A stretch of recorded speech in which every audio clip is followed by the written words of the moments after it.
Welcome, everybody. It's episode 217. We're talking about growers, not showers. It's very important to acknowledge the small ones in our lineup. Before that, sponsors. Hopefully, everybody had a good Thanksgiving. We didn't have a show last week because I didn't feel like it. So there. Fair. Hell yeah. Shane Kelley spells on Xotics. He had a pretzel bacon double smash burger at Sonic and he thought it was great and he recommends it. So very good. He also hatched the best cheese stripe clown ever known to man. Strong statements. Smalltownexotics.com. Congrats on both. Bro, Zulu Pythons. Her update was that she was checking the area of a wren's eye stripe, I believe. So that's very cool. What's up, Eileen? For a project? I saw her pictures of her little Dominican red mountain boas, and they're very, very cute. And So it always cute. makes me want one. You should get one. Stoneage, Python Justin. I don't know what he's doing. I'm gonna be honest. Still. Hopefully he's alive. T's and P's, best wishes. We're still waiting for Chris. Chris should be here. And then Powerhouse Pythons, he, I don't know what the updates were, but he's around. So that's pretty good. Breeding ball pythons, Antaresia, rodents, and selling go for cocoa. We love that for him. Thank you, Andrew. Great Family Snakes. Their last clutch of 2025 hatches in a few days. Hopefully they will get DG, cheese stripe, pet clowns if they're lucky. Check them out, greatfamilysnakes.com. Let me check if Chris updated. I don't think so. He's probably just chilling. He said, this is how laid back this podcast is.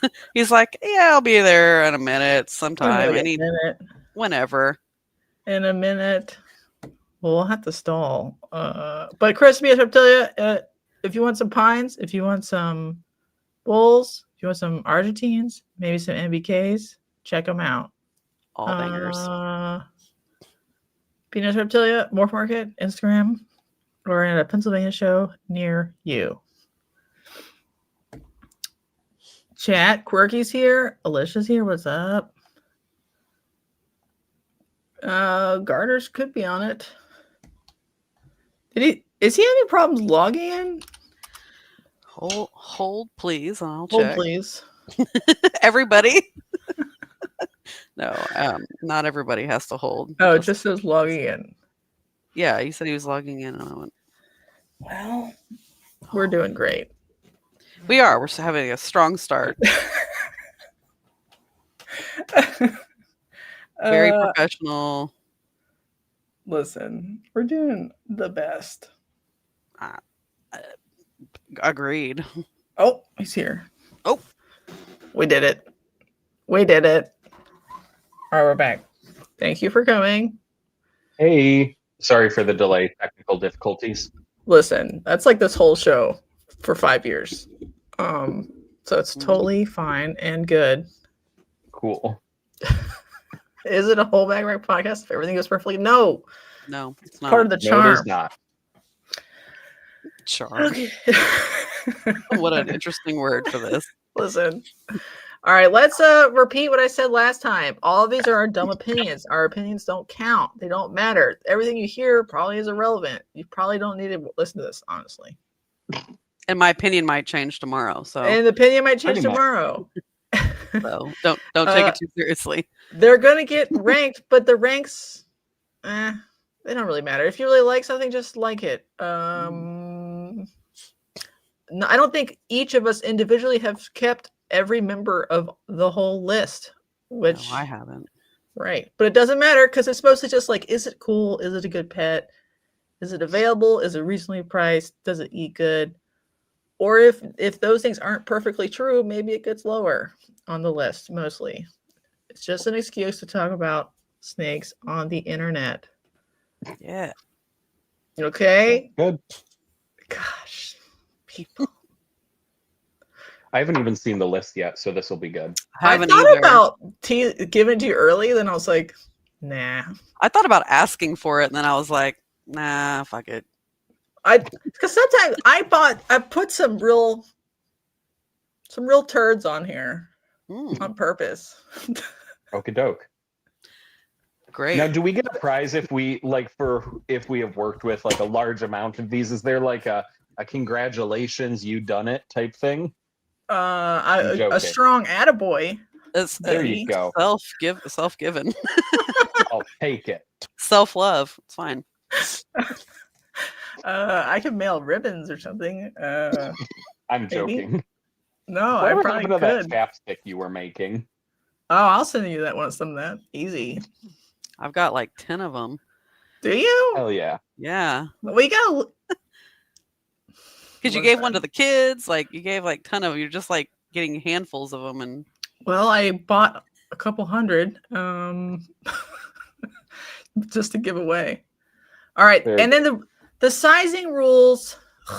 So I talked about this with Jennifer a little bit in the green room. Most of the individuals of either gender should be under 3 feet, but sometimes I made an exception if I thought I just wanted to. Okie doke. Is that fair? And I also, to be psycho, I excluded hognoses, ball pythons, and western or corn snakes because I felt like it. Okay. All right. Those are all small snakes. Strong start. They're small snakes. I want to talk about other kinds of small snakes. Yeah, we talk about those quite a bit. All the time. All the time. Yeah. And there are some common snakes here, but there's some creative ones. So we'll see how you guys determine what to do. All right, what continent do you all want to start with?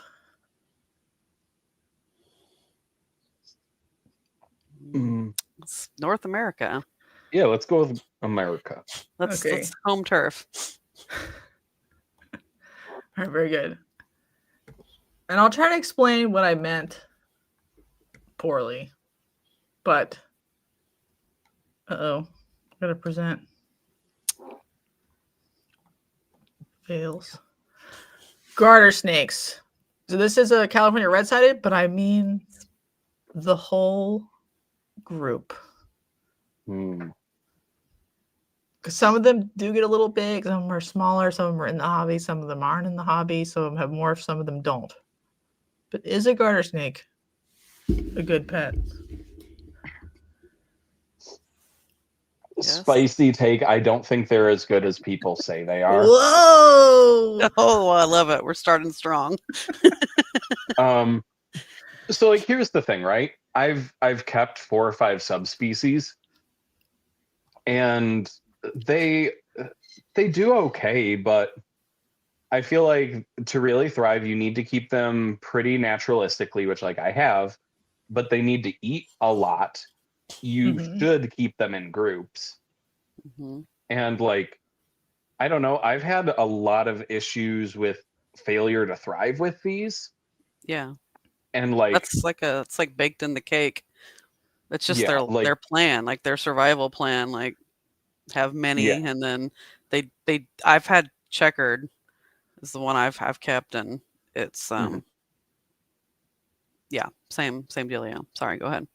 No, you're good. I mean, the only one I still have alive at this point is a checkered because I've had the Kansas Reds, Easterns, Pugets, checkers, one other one that I forget. I think like I don't know, some kind of Western kind. But anyway, the checkered was the only one that has made it like past 5.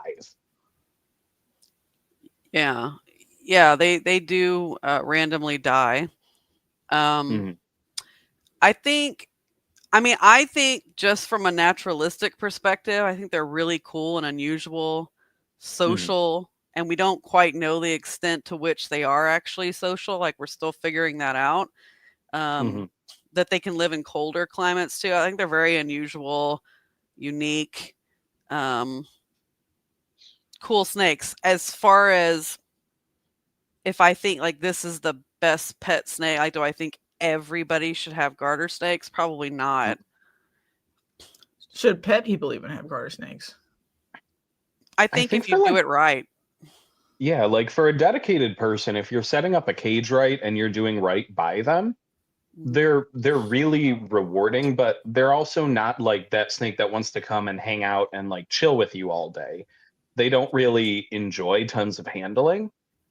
they're more of like an ornamental, set up a nice planted bioactive with a small water feature. But the thing is, like, the babies are so goddamn tiny right off the bat. And like when you get them that young, you have to feed them like every other day for basically like months before they really get size where you can like feed them 2 or 3 times a week, you know? They don't eat, they can eat things other than rodents, though, which is a plus for some excellent. people. Some people view it as a plus. Some people view that if they have other species, it's not a plus because they have to do something different, you know, than what they're doing. And they're live bearers too, which is kind of cool and not unique by any means, but sort of unique, I guess, in North America. I mean, and I realize boas are also partly in North America too, but live bearers overall is not super. So I think it's like, if you're talking about coolness, I think they have some coolness factors to them. Do I think that it's like the end all be all? The pet that somebody should get to put in, you know, the boopable snoot, one pet snake that you keep, and you know, I think it's going to be difficult for them to meet all their needs unless they're super committed to it, and then you get really attached to one, and then it doesn't live that long. So yeah, even possibly. even under like really good conditions, I feel like they're also like fairly short-lived compared to many other species as well. Which could like, be a good thing for some people because their attention spans are so damn short. Exactly. You have a ball python that lives 30 years, or like, I wish this thing died 20 years ago. I mean, you know, sorry. I think there's like pluses and minuses on both sides of it, but I feel like it's like having a huge snake too. It's like for certain people, like that's fine. They can take care of it. They can provide for its needs. They understand what they're getting into. They understand what they're doing. I think people tend to look at garter snakes as a throwaway, disposable kind of thing, because like here where I live and all over really North America, they're everywhere. I mean, this is the first snake you find. This is the snake around here that is I've found him in my backyard like 5, 6, 7 times just walking out there.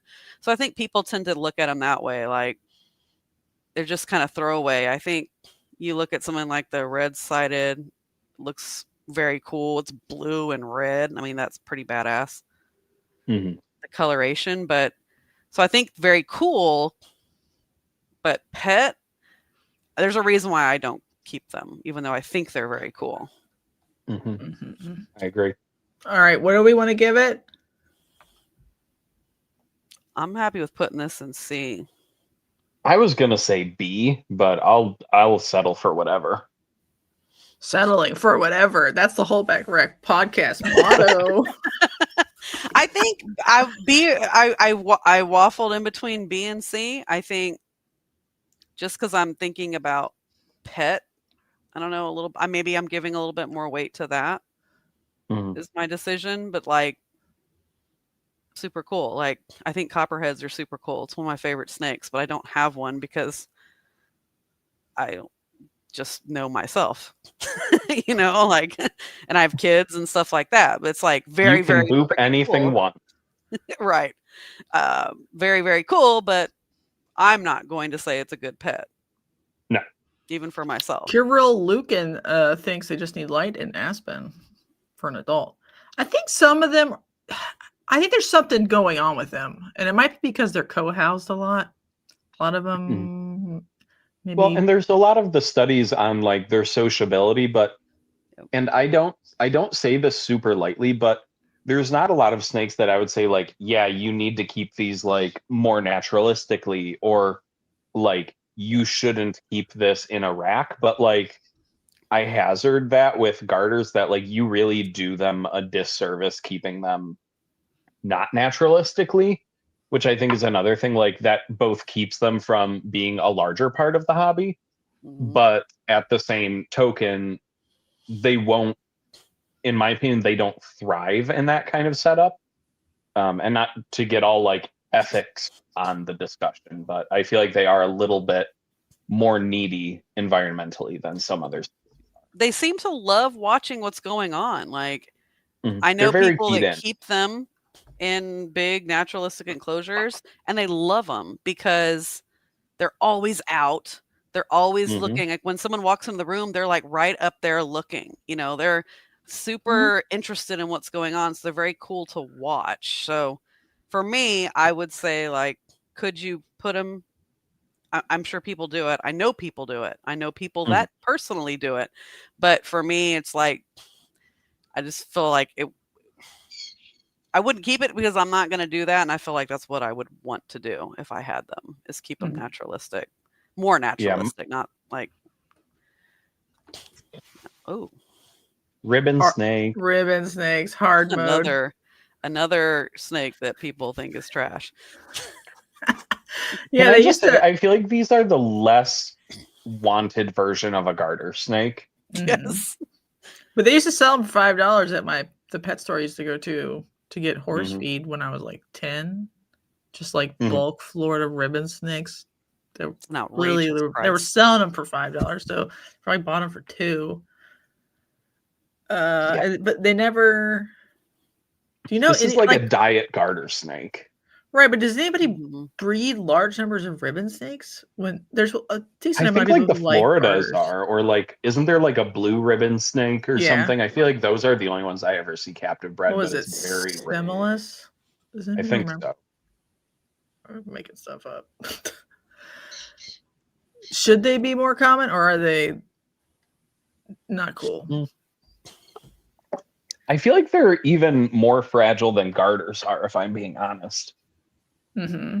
And it's a very, very thin, very squirmy, Little frail orphan wiggly. waif of a snake.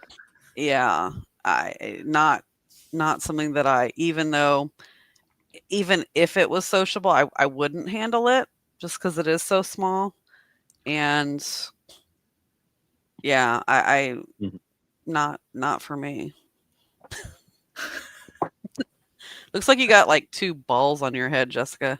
I know, isn't that cool?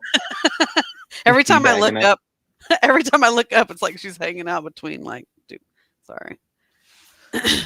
Sorry. I think.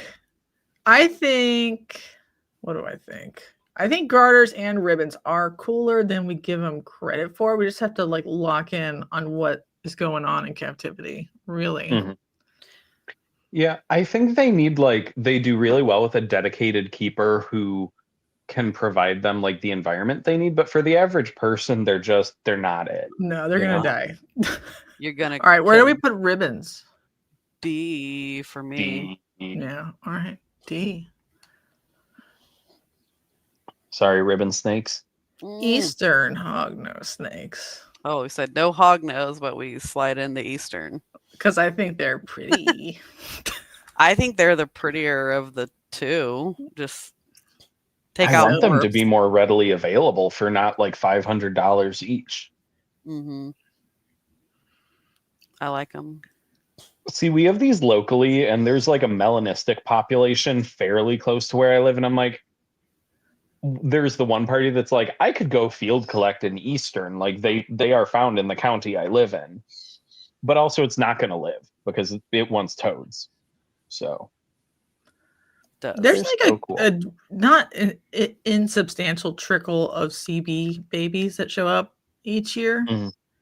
So like people Yeah. are doing it. I'm just like, it's already comes orange. It's already superior. So if more people could do it, Mhm. should they do it? They are a species of concern in a lot of the states that they occur in. Not all Yeah, of them. and a lot of those native states like Michigan, like I can possess them if I have a fishing license, but I can't breed them. And I Mhm. feel like a lot of the other native states are probably the same. Yeah, or just like it's flat banned. They're just like, they're very hard to get started though. I They know do that want their toads, they want their amphibians, and it's like Westerns or whatever we're calling them now. They are already sort of difficult, can be difficult to get started. And this Mhm. one is like, I guess it's probably not difficult if you give them what they want. I don't know. I don't know if the answer to that, but I just feel like, should this be readily available? Should we have lots and lots and lots of these? I don't know. I don't think so. I think, who is it? Is it like Kevin Fisher, who's the guy who is always putting out like the melanistics and like the high reds all the time? Is that his name? I don't know. Like, I know I see pictures of it, but I don't know the name of the person. I see the Like he pictures, though. seems to do a good bit of breeding of them, and he puts out a solid amount each year. And I know that he sells them when they're like 20 meals down on like pinkies. So there is a cat being a problem right now. Oh yeah, Eileen said about mud snakes. This when I saw this, I did a quick glance, and I almost thought it was a mud snake. Yeah, me too. I just the black and orange, like I read black and red, but yeah, but I don't know. I feel like they're really cool, and there are dedicated people that their lineages of like multi-generational captive breds seem to do okay.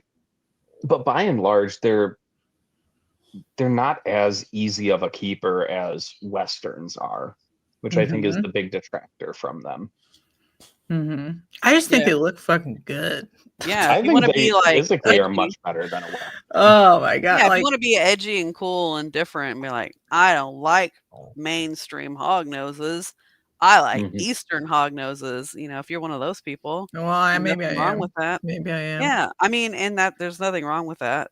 I think anybody like we're all into reptiles, like, you know, dogs and cats are readily available, hamsters too, and yet we're like, give me that scaly thing that sometimes wants to eat me. So I just like that, like you can. It's kind of like garter snakes. You can crawl down into a different holler. All of a sudden, all the hogs in that holler are like army green and black, and then the next holler over they're orange, and the next holler over they're black again, and that's fire for me. That's what I like about them. It's one of those for me where it's like another very cool snake, but like they're not going to do well for most people. For most people. They were dunking on. We didn't dunk on garter snakes. I love on garter snakes. I think they're so cool. I own them, so it's okay. An Eastern hognose should be B. I could put that. I was going to say B was exactly. I was like, aren't they worse pets than C?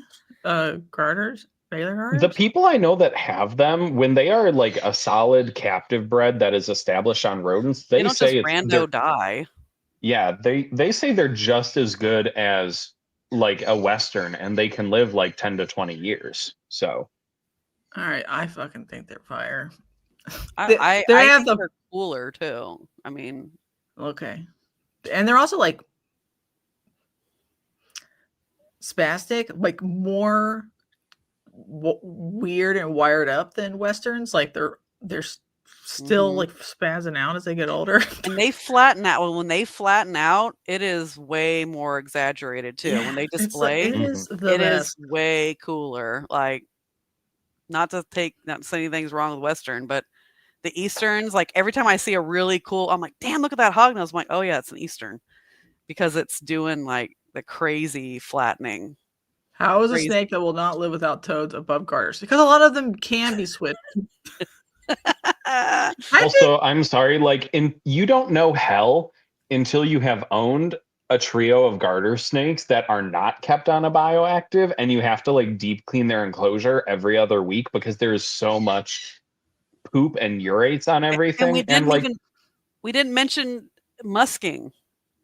The musking, or because you feed them fish, what is like having to clean up snake like fish poop from 3 different snakes in the same cage. It's a special kind of hell. Trust me, been there, done that, got the t-shirt. I'm glad we could piss somebody off at least. All right, good. That's nice. Yeah, I don't know. Oh, too soon. Too soon for me. I had one and it died in a heat accident. I love these little shits, and it literally looks like a pile of poop. Yeah, a couple of poop snakes coming up. It is brown, Chris. Yeah. I know it's probably doing it for you. It looks like a swirly turd. S tier. This is what comes out of you after you eat Taco Bell onto the next thing. Okay, no, but really. Okay, they're I love not their S tier. tails. I love but- their tails too, but I like their dumb little heads. Look at them. They don't know what's going on. not a thought Does in it that know it's head. alive? Yeah, that there's never been one single thought going on in that head. That's true. No, they're so goddamn dumb. Sorry. They are a I love uniform rubber poop boas. brown, though.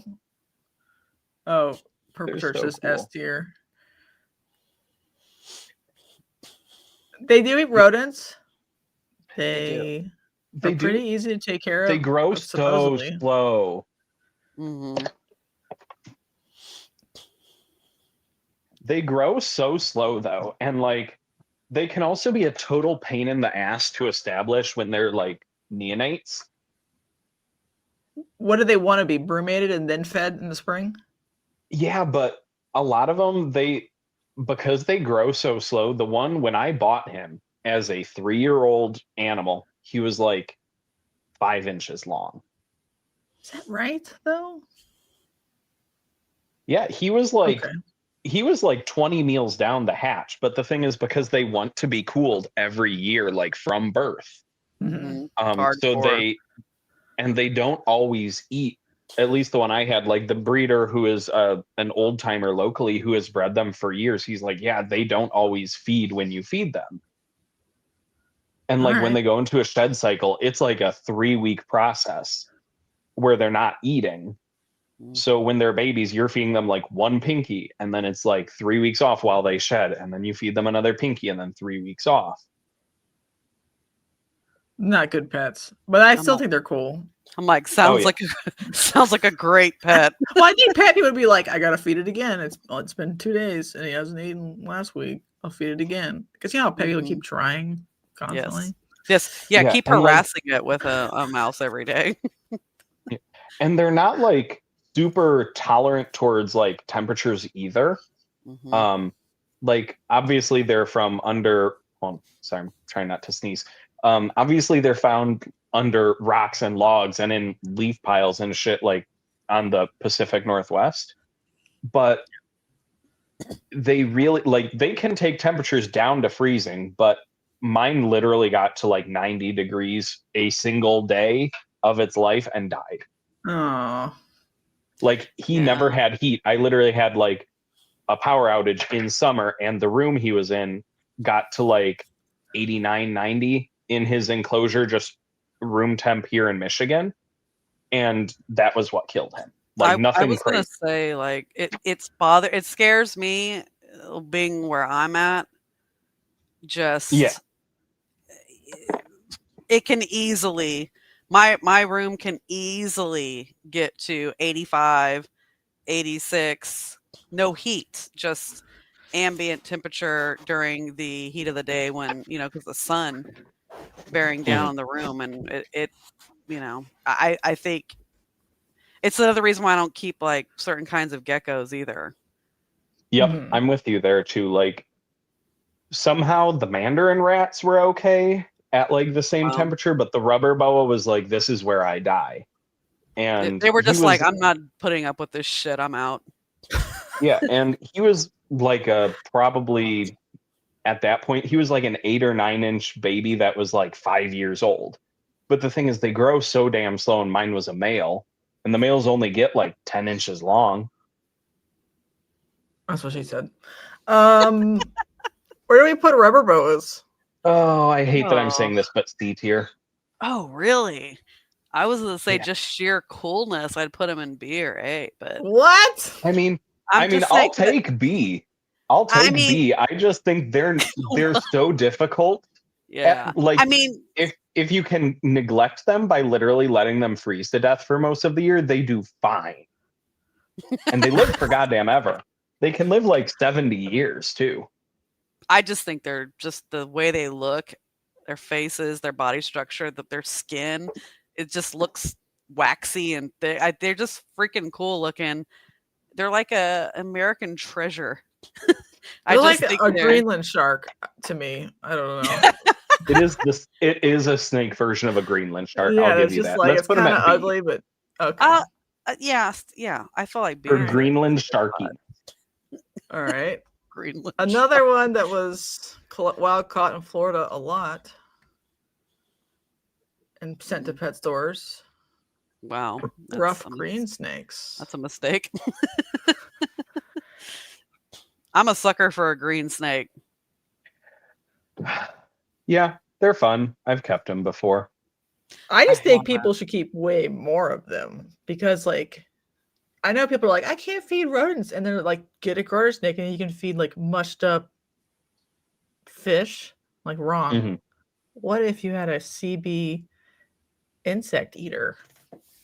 Well, okay. Have you ever seen these when they're like fresh out of the egg? Because they're approximately like this big. Bugs come small. So I had a friend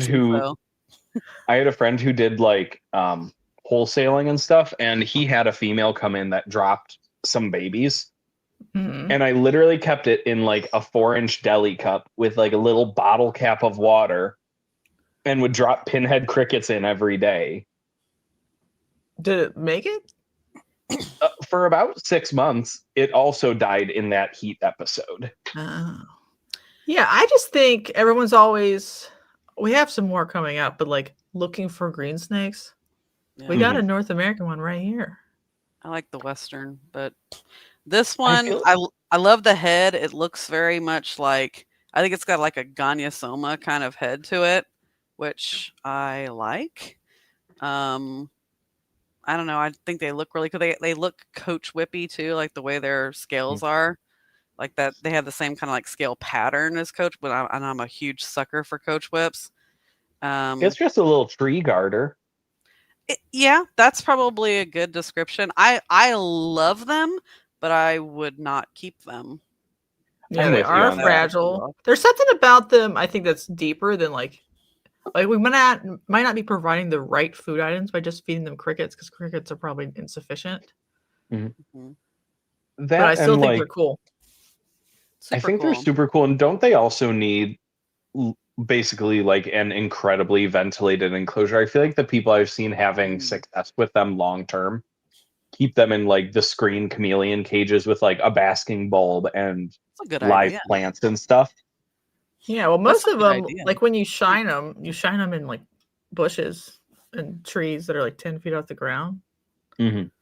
So like I wouldn't be surprised if they think that they're basically arboreal enough that they're not really getting out of bushes that often. They're just in bushy things. I mean, there's a reason they're green. Mm-hmm. Probably because they're but every time I've seen smooth green snakes, they're on the ground. I almost thought about putting smooth in here, and I was like, listen, calm down. Because I think smooths are the cutest little shits on this earth. Their little faces, their little like white lips, because these ones look kind of, I don't know, aggressive, boom slingy, but smooths are cute and baby faced. Same idea though. And they have an example. They're all kind of one and the same to me. Whoops, I said it. Oh no, there's an albino. I don't know. I just wish this was a thing when people were like, I can't feed rodents. There was an insect option. Really. My dream. Where do we put it? I'm down in C or D. I'm in C myself. C it is. All right. You guys are tough crowd. It does make me think that garter snakes should be higher. Yeah, garter snakes are fine. Oh, I love this snake. Ooh, stripy poop snake. I was waiting for this snake. And this is representing both species, the desert and coastal. Yep. Okay. Okay. This is a banger for me. No questions. What? Yeah, this is right here. This snake is. I don't know why I don't already own it. It's kind of. I have a supply breeder in San Antonio, a very good breeder in San Antonio, and I feel like it's just one of those things like I could always get it, so it's just never that it's like always on the back burner. If you want to forget to water your snake and it live, this is the snake for you. If it's super humid, not that where you are, it doesn't mean you couldn't keep this snake, but you would have to really, really work on ventilation. There are requirements for water. when they eat, because you have the rosy regurg. That's pretty. It's can be pretty bad. So there is that to watch out for. But other than that, this right here for me is like a better Kenyan sand boa. Yeah. So I'd agree with that. The only thing that I would caveat it with, and I know that they kind of taxonomically sunk the two subspecies back into just Trivirgata. But whichever one the Magdalena Plains is, which I feel like is the one of the desert forms, because I have like a coastal Rosie. So I was talking to the guy I got him from, and he said that whichever subspecies the Magdalena Plains comes from, which are like the black ones, they can be a little bit more sensitive to the regurg issue than the coastals are. So like the one that I had an Anery Magdalena Plains for a while, and she was like a chronic regurg case, and like I would literally give her water for like 1 day a week and she still couldn't keep food down. But the mid Baja I have like a little mini Exoterra dish that's super tiny, and I just fill it with water, and whenever it dries out I fill it a day or two later, and he's done totally fine for years. They're super hard. It's kind of how I do with my Trans-Pecos too. Yep. I got him in the Trans-Pecos at the same Tinley years ago. You just on that low humidity desert dwelling species kick. It's a good kick. Desert species are my favorite. Oh yeah, and I mean it's nice because if they dry out for a day or two, you know they're going to be fine because they're from the desert. Totally fine. Totally fine. They thrive. It's like they're like, this is it. This is my time to shine whenever it's nice and dry. Purple Church had a sensitive mag plains too. So I just feel like there's a lot of natural variation. You can locality, you can schmorph. You can you can get morphs of these things, and there's a lot of demand at shows. I have people ask me like, "Do you have rosy boas?" I'm like, "No."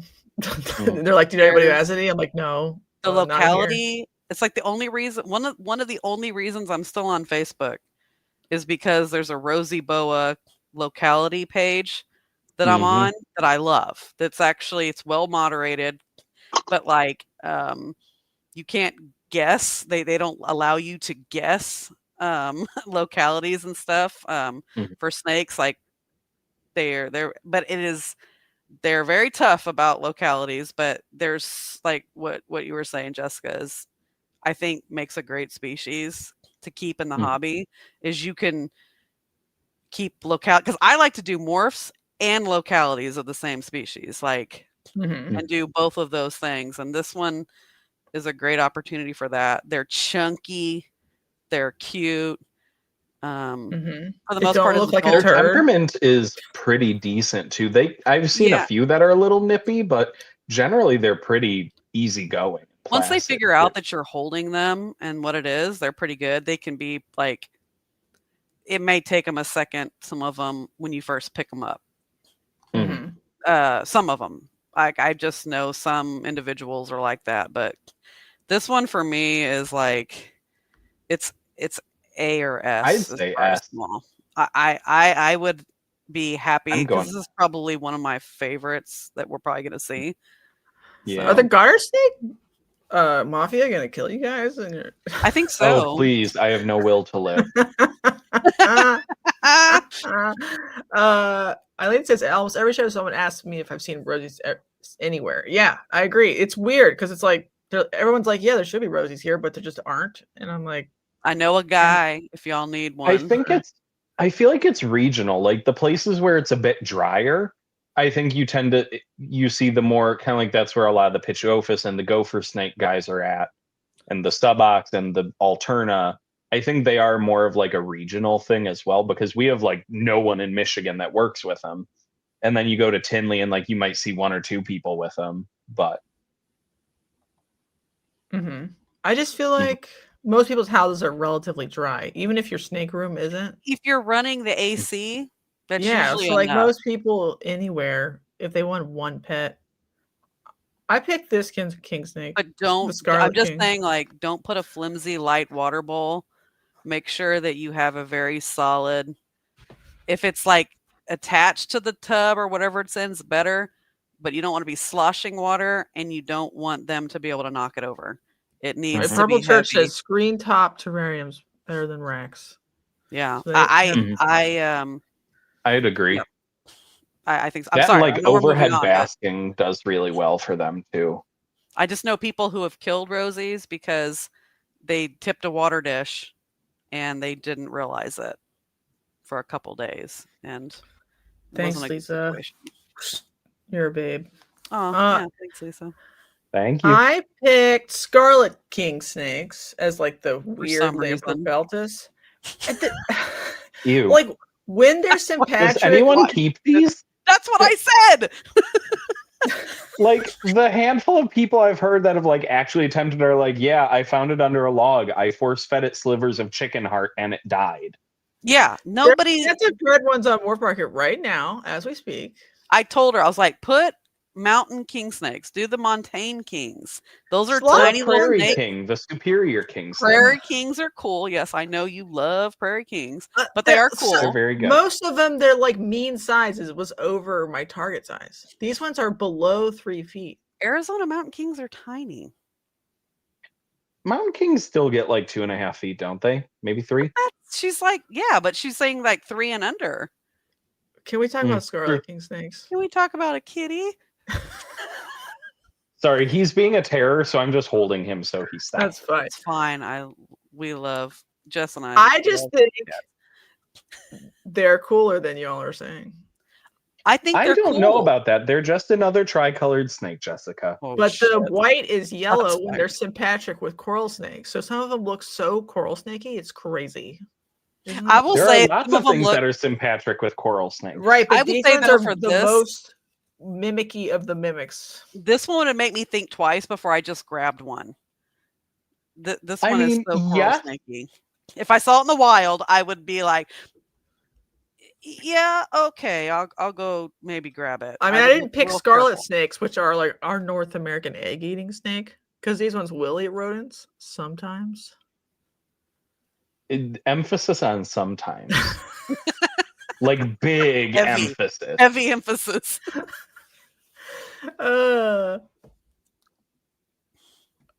Well, I'm gonna put this one in, D. I don't know, C or D. they got to be Womp worse womp. than garter snakes. I think come they're worse on. than garters. I still think we should move I garters to agree. B. Okay. I just I feel would be bad okay about- moving garters to B. I just I think don't we should move they're them to the B best. because I keep looking at the snakes that we're putting, like, considering to put in C, and I'm like, it's definitely a better pet. You also than- have the A category available. We do also when have you're that. ready. We'll save it. Okay. Yeah, We're still on one continent, so I know. Well, I was biased, as always. well, it's nice to show some North American snakes that don't get a lot of attention. Well, that was part of the goal, also. Oh, my babies! Mexican burrowing python. We're going south. A I don't know tier. anything about these other than I Can like I the dork way they out? look. Yes. Okay, so do you like sunbeam snakes? Yeah. If the answer was yes, but you don't like the fact that they die when you look at them, get a Mexican burrowing python. Yeah. So, like, that's my sales pitch because these are not a boa, not a colubrid, and not a python. Same with sunbeam. But they do like clayed out with sunbeams and pythons closer than Correct. boas. These are super cool. Like, so primarily they're imports. They sexually mature super fucking late in life. Like, they have to be minimum 12 years old to breed. Holy shit. So that's why no one's Sign me breeding up. them. Sign me up for that. I have 4 of them. I have 1.2 captive bred babies and 1 fresh juvenile import female. The woman that gave me the 3 babies literally imported the adults over 20 years ago, and they bred for the first time last year. That's cool. But anyway, they're super docile. Like, they never bite. And the wild caught one I got literally like 6 days after getting her from the importer she took like a frozen thawed mouse off tongs, and she has eaten every week since. They adjust super readily to captivity. They're super docile. They're super fucking hardy. They have cute faces too, which is Eileen, good for cute. a fossorial snake because it will be a Eileen box asked of a dirt. question that I wanted to know. What is their life expectancy Yeah, after that? exactly. If they 40 plus mature- years, Oh, 40 to no, see, 60. this is a no for me, dog. Takes See, two. the I mean, I love it. It's cool. It looks amazing. I would have one as a pet, maybe. But I They're- don't know. That's too long to live. Nobody can. It's take our care of that. only Western Hemisphere python. Isn't that cool in a way? Sort of. I mean, Yeah, they're really cool. I mean, I definitely think they don't need to be super popular because unfortunately they are heavily wild collected right now. I think that if we could get more people captive breeding them, but the thing is the average clutch is 2 to 4. It literally maxes at 4 eggs. so if they we have start super low now, output. in If we 40 start years, now, we'll have in some 40 good years, we'll have a couple dozen a year. How do you tell there's- when your box of dirt dies, though? Asked Jason. Oh, you wait for it to smell bad enough. I was gonna say the same thing. I just like that they're cool. little but still Yeah. Oh, thick. yeah. So if you wanted Well- a little thick snake, and that's not mean, I was it's like, giving white lip python for me a little bit too. mhm. It's like a Mexican white lip python, but Uh-oh, Lisa. She's been summoned. Don't listen. That is no moon. I mean, technically, Lisa, if we're splitting hairs, it's not anything. Right. It's It's own a thing. xenopeltis, or no, this is No, Loxocemus. Yeah, Sorry. it's its own It's thing. its own family of one. Right. I just think that's cool.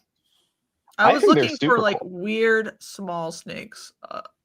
The thing is, they actually don't stay as small as you think, Jess.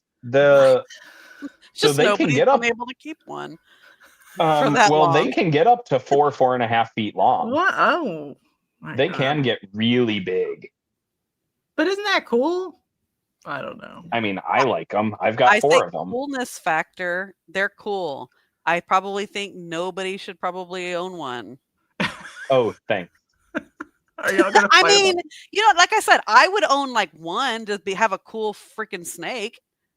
Oh yeah, but for like, sure. I wouldn't try to like get people to own that. No, yeah, but if it no. will never breed, and if it ever does, it only makes 2. It's not like there's any competition. If you're just That's like, hey, true. you You want to could- buy you one for could- $200? Like, If you you're could not. find one other person than Chris that wants it, then you could name your price. I think it's pretty cool. it is very cool. There's actually like a really dedicated cult following for these, and a lot of people Of trying to get them to course breed. There is. But the issue is like because they mature so late in life, Yeah. and so few people like keep them through to that point. So many people are like, "Oh, I've had them for 10 years and they've never bred." But they get them as babies, and they're realizing like they're just getting to that age where they could breed. That's why I mean, I put them at B personally, or A. Whoa. I can't do B. I can't do B. I can do a C. I can do a C. I mean, I will You got give rubber- if you you got rubber boas that are in Eastern garters, which are like viable, and garters. Sorry, I said Eastern garters. I meant Eastern hognose. You've got 3 viable snakes in B, like that are good pets, that are cool but snakes. these are excellent pets. These are like little squishy tubes of joy. that you would have Tubes to of get joy. from an import. You would have to have a wild caught imported individual. Mhm. I mean, yeah, but And most these are people like shouldn't wild do caughts that. that come off the boat wanting to eat frozen thaw because they will eat fucking anything. But That's I don't pretty good. even know that That's we pretty should good. encourage. I don't This know. is a battle right now. I'm just saying. Sorry, I I like these. I think they're cool. You can't really get them unless you import them. They live 40 years. They're terrestrial. They burrow. They're cool when you dig them out. Which I don't mind Exactly. terrestrial snakes. I like terrestrial snakes. I love kings. I love milks. I love all of the things, diggers. I just do not think that this is a. All right, pick. I'm offended. Well, I'm offended. All right, chat. You have to be the tiebreaker. B or C tier. We've accomplished something here. Chat gets to decide. That's good. We like conflict. I think, Jen, I think this is our first major agreement on a listing. Or major disagreement. Sorry, thank you. And I mean, I think we both like it. I just think. I agree. They're not like for everyone, but I feel like there is more captive breeding going on now. There's only like 3 or 4 people regularly putting them out, but they're getting a really big following. All right, we got a B, a C, Lisa a B. thinks I should let Chris have it. I'll let Chris have it, but he's got to let me have the next one. That okay, we agree on. Very good. If it's a bear dye, I'm gonna put it at D. Just because. I let you have it, bro. I didn't do bears because I thought they were too big. What? Is that weird? That's valid. I'll give you that one. They chonky. Okay. I mean, I did some stuff we've already done before, like in your Asian red snake section, but I tried to just not. Is that a Ford's boa? It is a Ford's boa. Yes, indeed. Wow. It has to be in the hobby. These are not that expensive. Like a couple $100 to maybe $600, depending on where you're getting them from. Can I just say it's the dirt brown version of a Dominican red mountain boa. It's smaller and it wants anoles, so it's a pain in my butt from birth. Mm. There's more anole eater onlys coming down the pipe here. So great. God, I hate lizard feeders. God. Yeah, it's rough. Yeah, but if you want it, because people are weird now, they're like, a 4-foot snake is too big. Like there's a lot of like weird prescriptive rules about sizing of snakes nowadays. And I'm like, well, when you go small, they change what they eat. So sometimes I'm just like, you should just be happy you have a corn snake that's 4 feet. Oh no, crisis, because it's going to eat mice the whole time. But if you go smaller, you introduce all these other feeder items. Yeah. I think these are pretty cool. I like. It's got like a pattern, like a rough scaled sand boa. I always feel like the pattern like looks the same. So like I really like Chillibothris. I'm gonna make Eileen happy with that because I've got the Dominican red. But I feel like a lot of them have this default grayish tan with a darker brown pattern that I don't find that particular color phase of a lot of them. Like I know, I love actually it. Don't. I'm like, it's really a brown snake. Don't you love it? I actually don't like the brown phases of Chillibothris, which is weird for me. But like I've seen the Ford's boas for sale before, and they're like $200. They're nothing crazy. Yeah, and every time I see them, I'm like, these are kind of cool, but no thanks. All right. Yeah. I just think they're pretty small and available. It's not like illegal to import them and you have to put them in your pants or something. They're here. Unless you just want to. I mean, we don't. You could put anything in your pants if you want to. So where do we put Ford's boas? I kind of want to put them at C. C.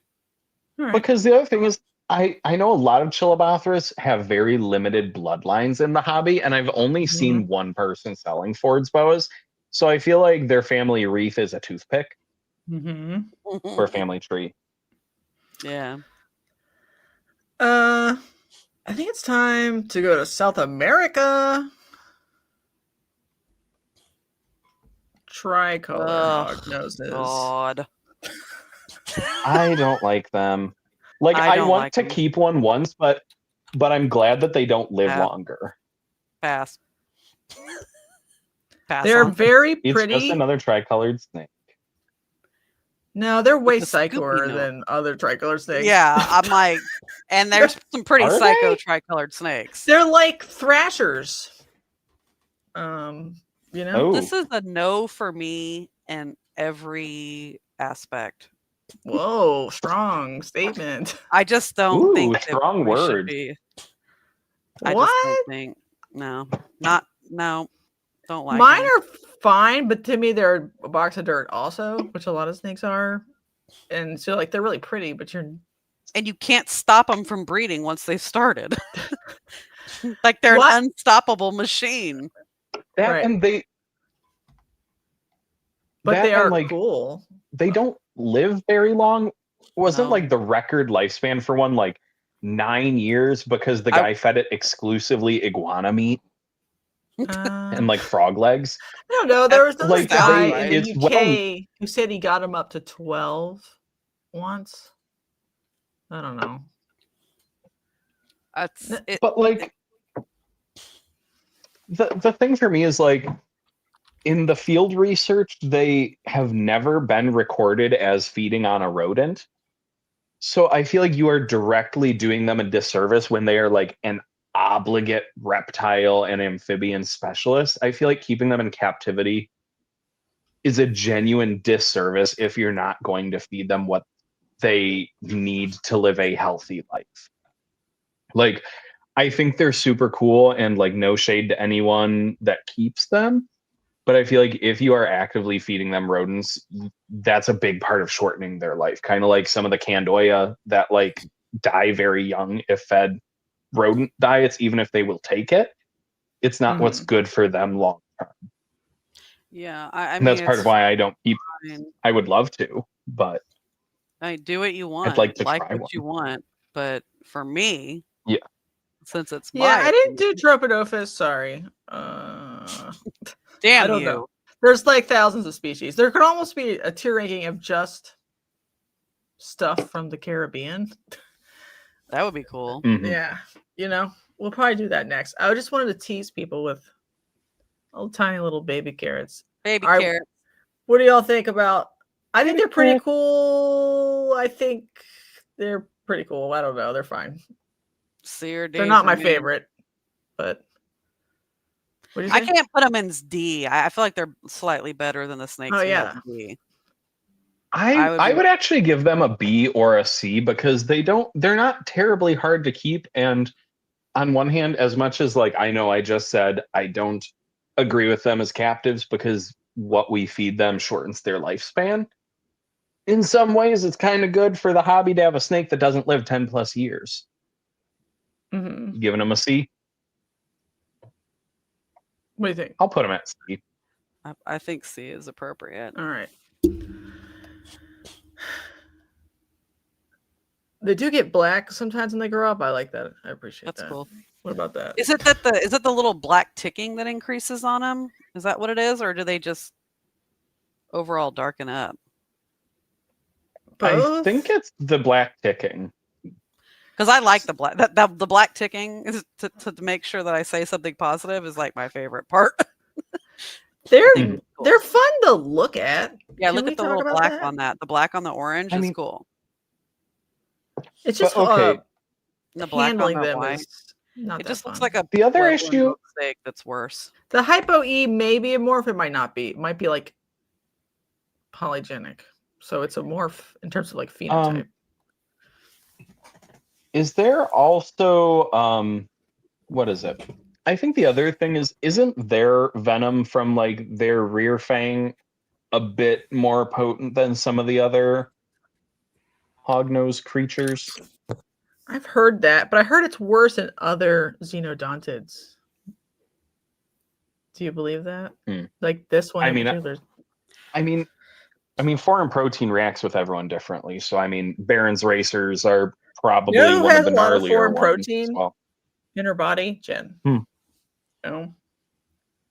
My God. My God. All right, No, sorry. I just- let's- Yeah. They look Uh, like to me Pueblan milk snakes with the scoop nose, and Pueblans are better. So it's just they're just different than just a milk snake with a dumb face. They're well, I'm just saying that functionally, a milk snake is better. shots fired. for me. That's all right.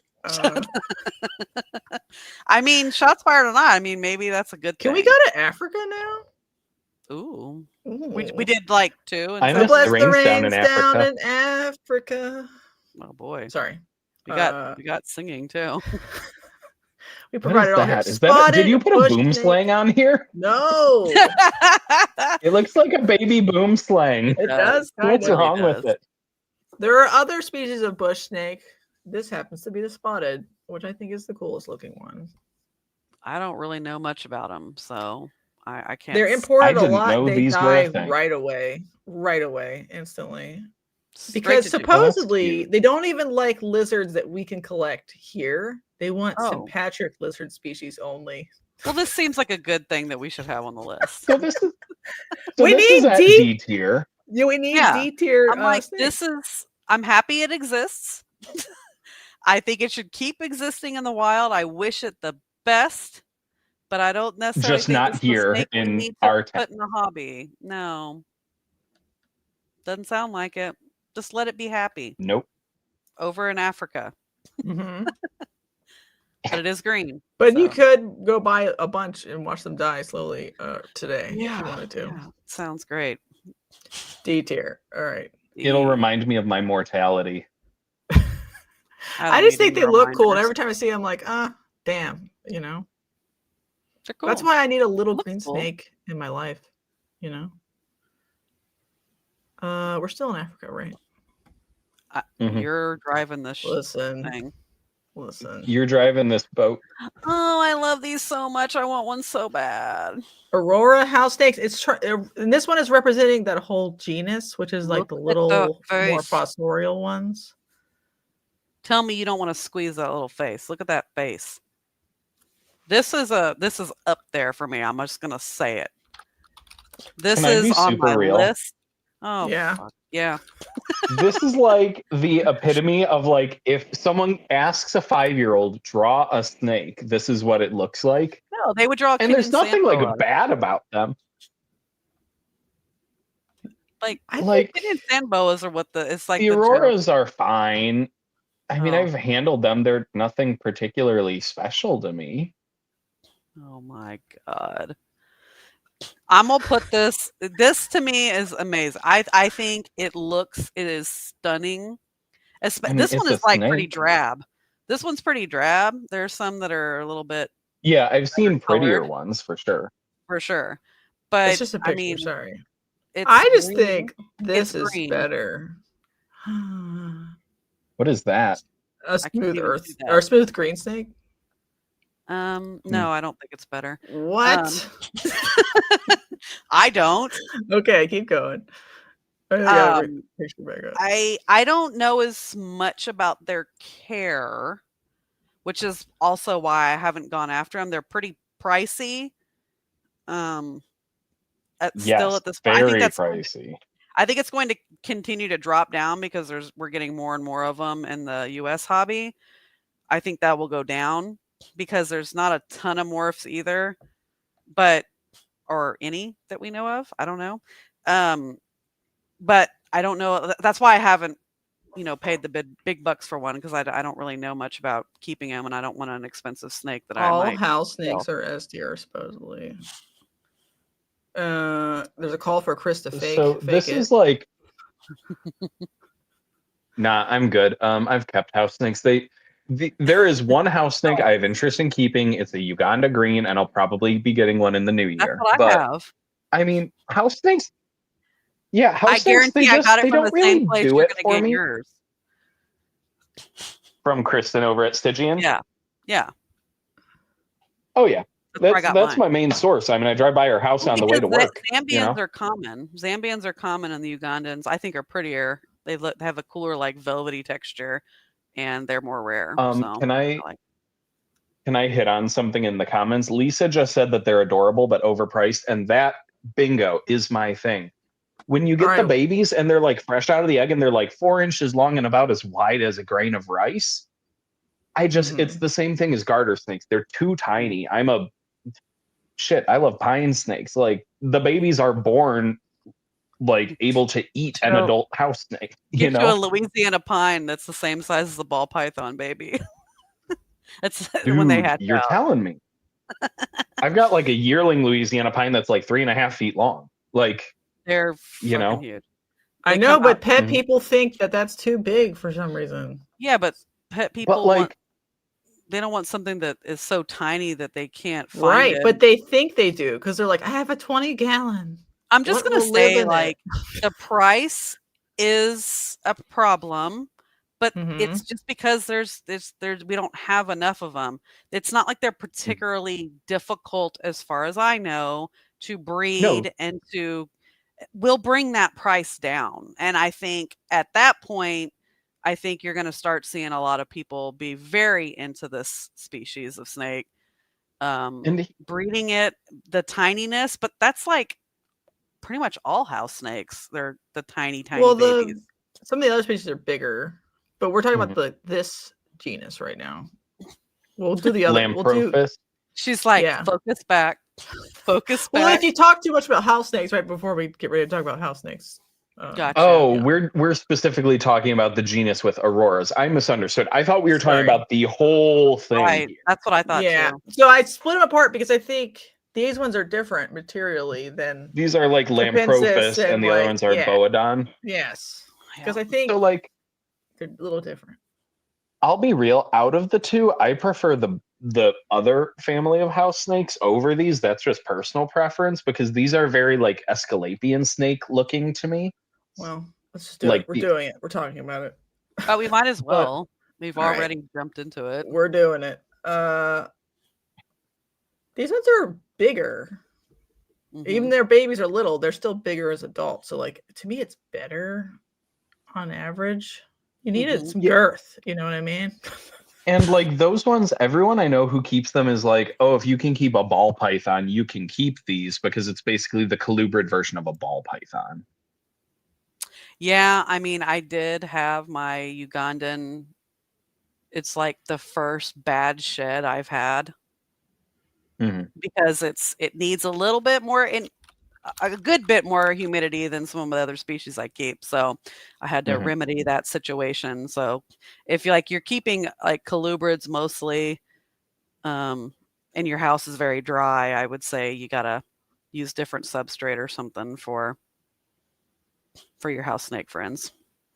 Mm-hmm. My house that's is in pretty some damn ways dry. a negative. No offense, house snake people. Like if my power goes out and my AC in my like snake shack goes down to 50 or 40, the house snake's not going to be happy about that.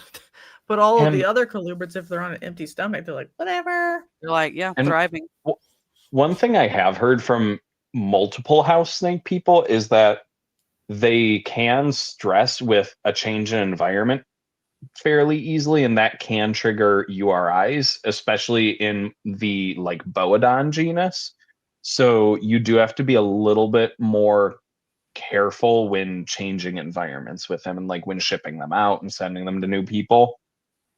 So I don't know. They're all pretty cool. These ones have lots of more a frankly insane taxonomic situation currently. They're all hybrids. Yep. That's like North American rat snakes. Right. There's probably like subspecies within things that we think are subspecies now, but might not be species. So like it's just a mess. It's worse than North American hybrids or North American snakes. Probably, and they're just like, well, I mean, the taxonomic stuff is worse. Yeah. Right. Well, they all like fuck constantly in the wild, so it's fine either way. So and people are knowingly hybridizing them too, which is why like another reason I cannot bring myself to get into them yet, because I'm like, I want to know I'm getting pure animals. Right. Some of the localities are very so specific in their head structure and amount of eyeball that's protruding and whatever. I'm like, that is cool in and of itself. But then like, I don't know what it is really. Is it pure? I wasn't there. I didn't collect it. Yep. You know, but they are cool. Let's do Aurora first. In that genus. I think it's an A. I'll give it A. Hey, you guys are high. Right. I mean, I don't think it's an A. I think it's a B. But I do think these little shits that you got Auroras are like C. They're whatever. All right. What about house snakes? They're cool. They're so cool looking though. Like I would give those who cares? another. These are green, and then they're $15. They're easy. green with a freaking orange stripe down the entire back of it. No, these are actual green. And then I didn't put it in here, but Lisa brought up velvety swamp snakes, and I was like, I Yeah. don't think any of us have ever kept that. I don't think we would have a terrible opinion. So I didn't do that. Yeah. Regular. I mean, house I would be snakes? willing to go B if we think that for Aurora, if we feel like it's better in B, but because I think the boadons are better probably as pets at this point in time. Oh yeah, for sure. Yeah, I would put them at least A. That's what I'm saying. I think they're A tier. And for me. Aurora's B. I mean, they could both be A's, but Are I you would be guys okay with high? them. I'm glad would this be isn't okay my with turn. I'm not. those. I'm definitely sober. Okay. Yeah, I thought about it, but I'm sober. I would be happy at B too. So I could be flexible on that one. They are very expensive and at this point. So Is that what we're doing? oh, Both I A? didn't know Glenn has velvet swamp. Yeah, he's prepared them and he got male finally. I just think they look cute. I just They are don't know. I don't know how to take care of them, really. Let's be me honest. And I think Glenn's the only one that has them, and I don't even think he has like 5 of them at this point. So, I mean, if he's the only one that has them, like how viable are they in the hobby at this point? Well, the problem is people just keep importing only females for some reason. So people would have a female for 4 years, she's doing fine. They're like, well, that's not going to work. That's not how babies are made. Where do babies come from? All right, Kenyan sand boas. Oh shit. Oh, Kenyan. A lot of these. Keep a lot of these. They have the best exanthic anery of probably any snake species. Facts. Little cow babies. I know, it's so cute. Especially the Holloway reduced pattern, black and white, where they're mostly white with like the black just coming through a little bit. That's like chef's kiss, perfect for me. See, I'm a fan of the Anery GX paint myself. That's a good looking one. Or I like thought about buying one, but like, I'm not buying anymore. I was gonna say these are the thing that I hate to say it. I have like 5 or 6 of them here, and I never post them. Yeah, I've got 9, and I don't. Yeah. When's the last time? I mean, I don't know. I mean, I don't post them. I haven't posted them probably in most of 24. I mean, 25. Yeah, like I've got a pair that could make striped JPBs. I did. Yeah. I'm looking for a male for my JPB stuff, but again, I don't know if I'm going to keep doing it. I go back and forth all the time. I mean, so I think the thing that's really cool is like they're small and generally they're easy keepers if you just keep them warm enough. Yes. I don't know. I have weird feelings with them because I love mine, but also like whenever I'm like, oh, I should have less of something, I'm like, the Kenyan sands are always the first that I debate cutting. Me too. But I do really like. Tell you why. I couldn't tell you. I can. It's for me. It's because everything else I could keep mostly at ambient, and for the Kenyan sand boas they need heat, and so I've got to keep heat going just for the sand boas. I mean, I disagree with the pet sandbox comment. Mine are out all the time. If you give them enough places to hide, they're so goofy. They always have their faces right up against, not pushing, but like they kind of lean up against the front and hang out there. They feel super cool. They feel like a water balloonish kind of feeling to them. They're very, very squishy. They do strike funny, so that can be off-putting for some people. You can't read them, and they can be a little graboidy. Yeah, and it's different. Like, when a colubrid's going to bite you, you can tell. They're letting you know, and you know where it's coming from and where it's going to hit. With these things, it's like they can just be sitting there and then just swipe from the side, like faster than you would think that these things can move. So that and their teeth are little damn daggers. They hurt. Okay, like I got clamped down on by an adult, and I was like, damn, that actually freaking hurt. Yeah, it's like surprisingly terrible when they bite you. Yeah, they're not messing around. They're not going to do it often. It's not like, oh my God, I'm in agony. I rinsed it and never thought about it again, but it did hurt. But it's more like jarring when it happens because you're like, what just bit me? Yeah, it comes from nowhere, like out of nowhere. But and sometimes I can I have just- some that I got to pick up by the tail and let them get their Oh. strikes out, and then they're fine. Yep. I will say mine are the snakes that I would say if there is any reptile in my collection that I just completely ignore for like sometimes like weeks at a time because I open up the bin and I'm like, there's nothing in here. And I put it back in, then I'm like, oh shit, there's a Kenyan in there. And then I'm on like feeding day and I'm like, oh shit, you guys need food. I haven't fed you in 2 weeks, you know? Well, and then that's another issue. The feeding right there is they can be picky. And I have one. Especially the males. The males.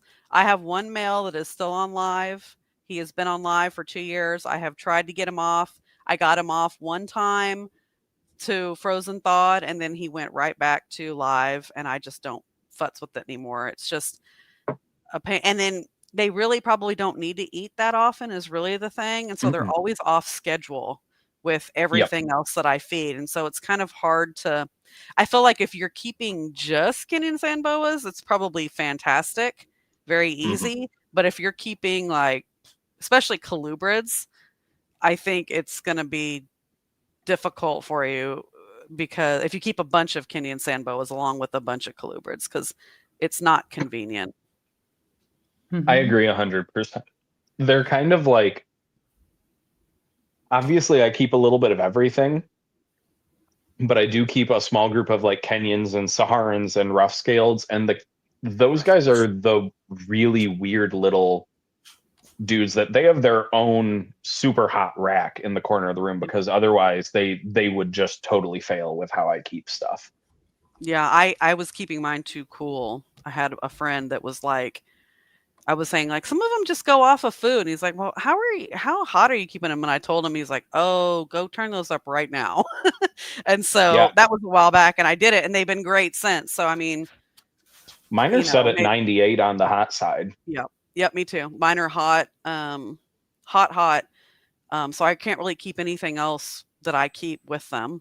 They're just by themselves. I think it's a good, I feel like they should be more popular and we keep wanting, and I say we by Kenyan sand boa people in the hobby, like we want them to be more popular, but it's like the market just isn't there. I think it's because they have such massive litters, but there's not there's not like the demand, but also I feel like they go from like being super dirt cheap. Like I paid $10 for my wild type as a baby. And then it's like the normals, the albinos, the snows and the anneries are all like sub 120. And then it just jumps into like $300 to $500 plus. There's not like a good like middle tier in them, so to speak. Yeah. I just because that's one reason why, other than the temperatures and the feeding things, one of the reasons why I think about not keeping them is just because I'm like, why do I have all these sambos? I haven't bred any of them yet, but I'm like, am I going to be able to sell these things? Like, is that even a good idea? But other than their feet requirements, they're the easiest keepers because like there's an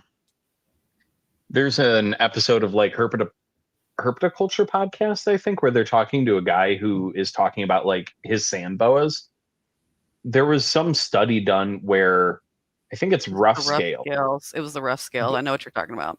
Yeah, the one where they can go like 7 years without meals before they start losing weight as like adults. So like once they're adults, if you have them at a good weight, they really rock solid. Live on air. Yep, rock solid. Well, roughies are on here too, so okay. Well, those are better. Those are better. Agreed. Well, let's rank Kenyan sandboas. They do have morphs, and people understand what it is. Usually, when they see it, they don't think it's something else. I think it's a good. Me too. It's a good hardy pet. if you can meet their basic requirements, which are not that difficult, for me, it's a pain in the ass, but that's like a me thing. I think if you can meet their basic requirements, it's a fun, happy pet that mostly is not going to bite you. That's good. And they don't really musk. All right. Rough scaled are Russell's Vipers mimics. You know, I like me a mimic. Their heads are phenomenal. They're like if you wanted a Doomeril's boa, but you wanted something smaller, this is your bag right here. And like because they have such a massive range, there's a lot of variability. Like my male is basically gray and black with no yellow, and my female is super high, like orange and caramels. And yeah, I wonder what they look like in Nepal or like up a mountain somewhere. Like, are there all black ones in a mountain somewhere? Like, that'd be fire. That would. There's some really interesting. It would be a better Russian. There's some really interesting pictures of them online with like really varying patterns. I know there's someone on Fauna who I think maybe does Morph Market and stuff too, who has like striped ones and ones that have super reduced pattern. I think these are the superior sand boa personally. I think so too. I mean, you're mostly dealing with browns and grays at this point. You do get some yellows and some gold colors coming through. Not a ton, but they I just think have a cuter face. What about that? Their face, their head, the shape of their head, their face. Mine is very friendly and has never missed a meal. Yeah. Do you just have one gen, or do you have? I have one. Is it male or female? It was sold to me as a female. Okay. I was going to say the females are really good eaters. My male will go off for like 5 to 6 months at a time, but then like he'll eat like 2 or 3 meals and then it's like he's grown 2 inches. Yeah, the breeder told me, he was like, look, for a male, he goes, if you end up getting a male also, he's like, I would feed it every other time that you offer the female. He's like, I don't even think I feed my male 6 times a year. Like, don't freak out if it doesn't eat. He goes, the males just don't need to eat that much. It's not like you're doing anything wrong. Yeah, and they've got such a low metabolic rate. Like I've fed my female, I think twice in the past month and a half, and she looks so goddamn fat. Yeah, I pulled open the tub for my rough scale. I pulled it open and I'm like, my God, that is they get fat. Yeah, fat, thick. And I don't overfeed her. Beefy. She hasn't. I know. Girthy boy. She hasn't. Very girthy girl. She has not eaten in, just because I haven't fed her, in like 2 months, and she still looks like a hog, man. She's and they don't get big either. Like they're 3 feet or something is the female size. They get a really cool size, I think. I think they get a really cool size because of how thick they are versus how long they are. Just a very, like when you see an adult, it's very, very impressive. Yeah, right. The really big females in particular, like they get a big, like chunky head. Big head, yep. And that's the thing I think that's kind of nice about them compared to other sandboas is they do have a more defined head and neck than just like a stretched out oval. Like the nose is more narrow. There's more structure. There's different ratio or dimensions on their head. It's not just like a little round little head like the right. They probably, to me, deserve to be more popular. Like there should be at least a couple at every show. I think maybe one every 10 I think shows. when people can get more defined like lines and more like not necessarily morphs, but like more of the line breeding, like with the stripe and the different colors and stuff, and can really market that better.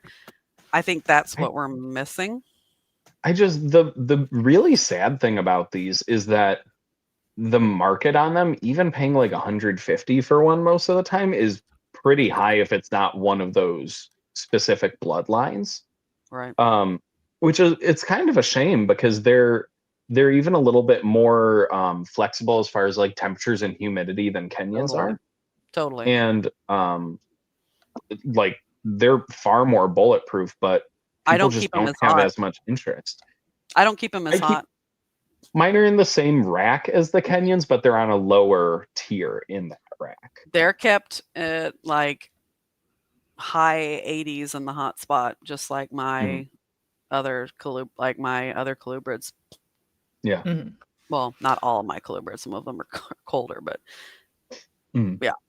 But they're flexible. Like I feel like I could keep them hotter, and they'd be fine. She would be fine, or and does eat. Keeping digest. them hotter, the male does eat a little bit better for me. Yeah, I probably naturally would put them with the Kenyans. If I had if I get a pair, a male. I mean. So Mhm. Well, this to me India is in higher. Kenya, so That's true. Different. Where do we put roughies? I want to put them at A because I like them more than Kenyans, but yeah, I'm an A. Okay. Sure. Sure. Listen. How much crap are we gonna get for putting a rough-scaled sand boa above a garter snake? A lot, all of it. Okay, good. Well, let's put some stuff in low tiers here. Oh, is that a Samo Dynasties? Yes, mock vipers. I'm like, as Sibby says, whatsies? So I mean, oh god, I want to love them so bad, but if they get above like 80 degrees, they burst into flame and die. Right, and they're lizard frog specialists, but they come out and they look like little vipers, and they're all different colors. I like them a lot, but they scare me, so I'm gonna put them at D. I just I'm very want them overwhelmed just to right be, now. like, obnoxious. I don't know. This is the only one I've ever seen.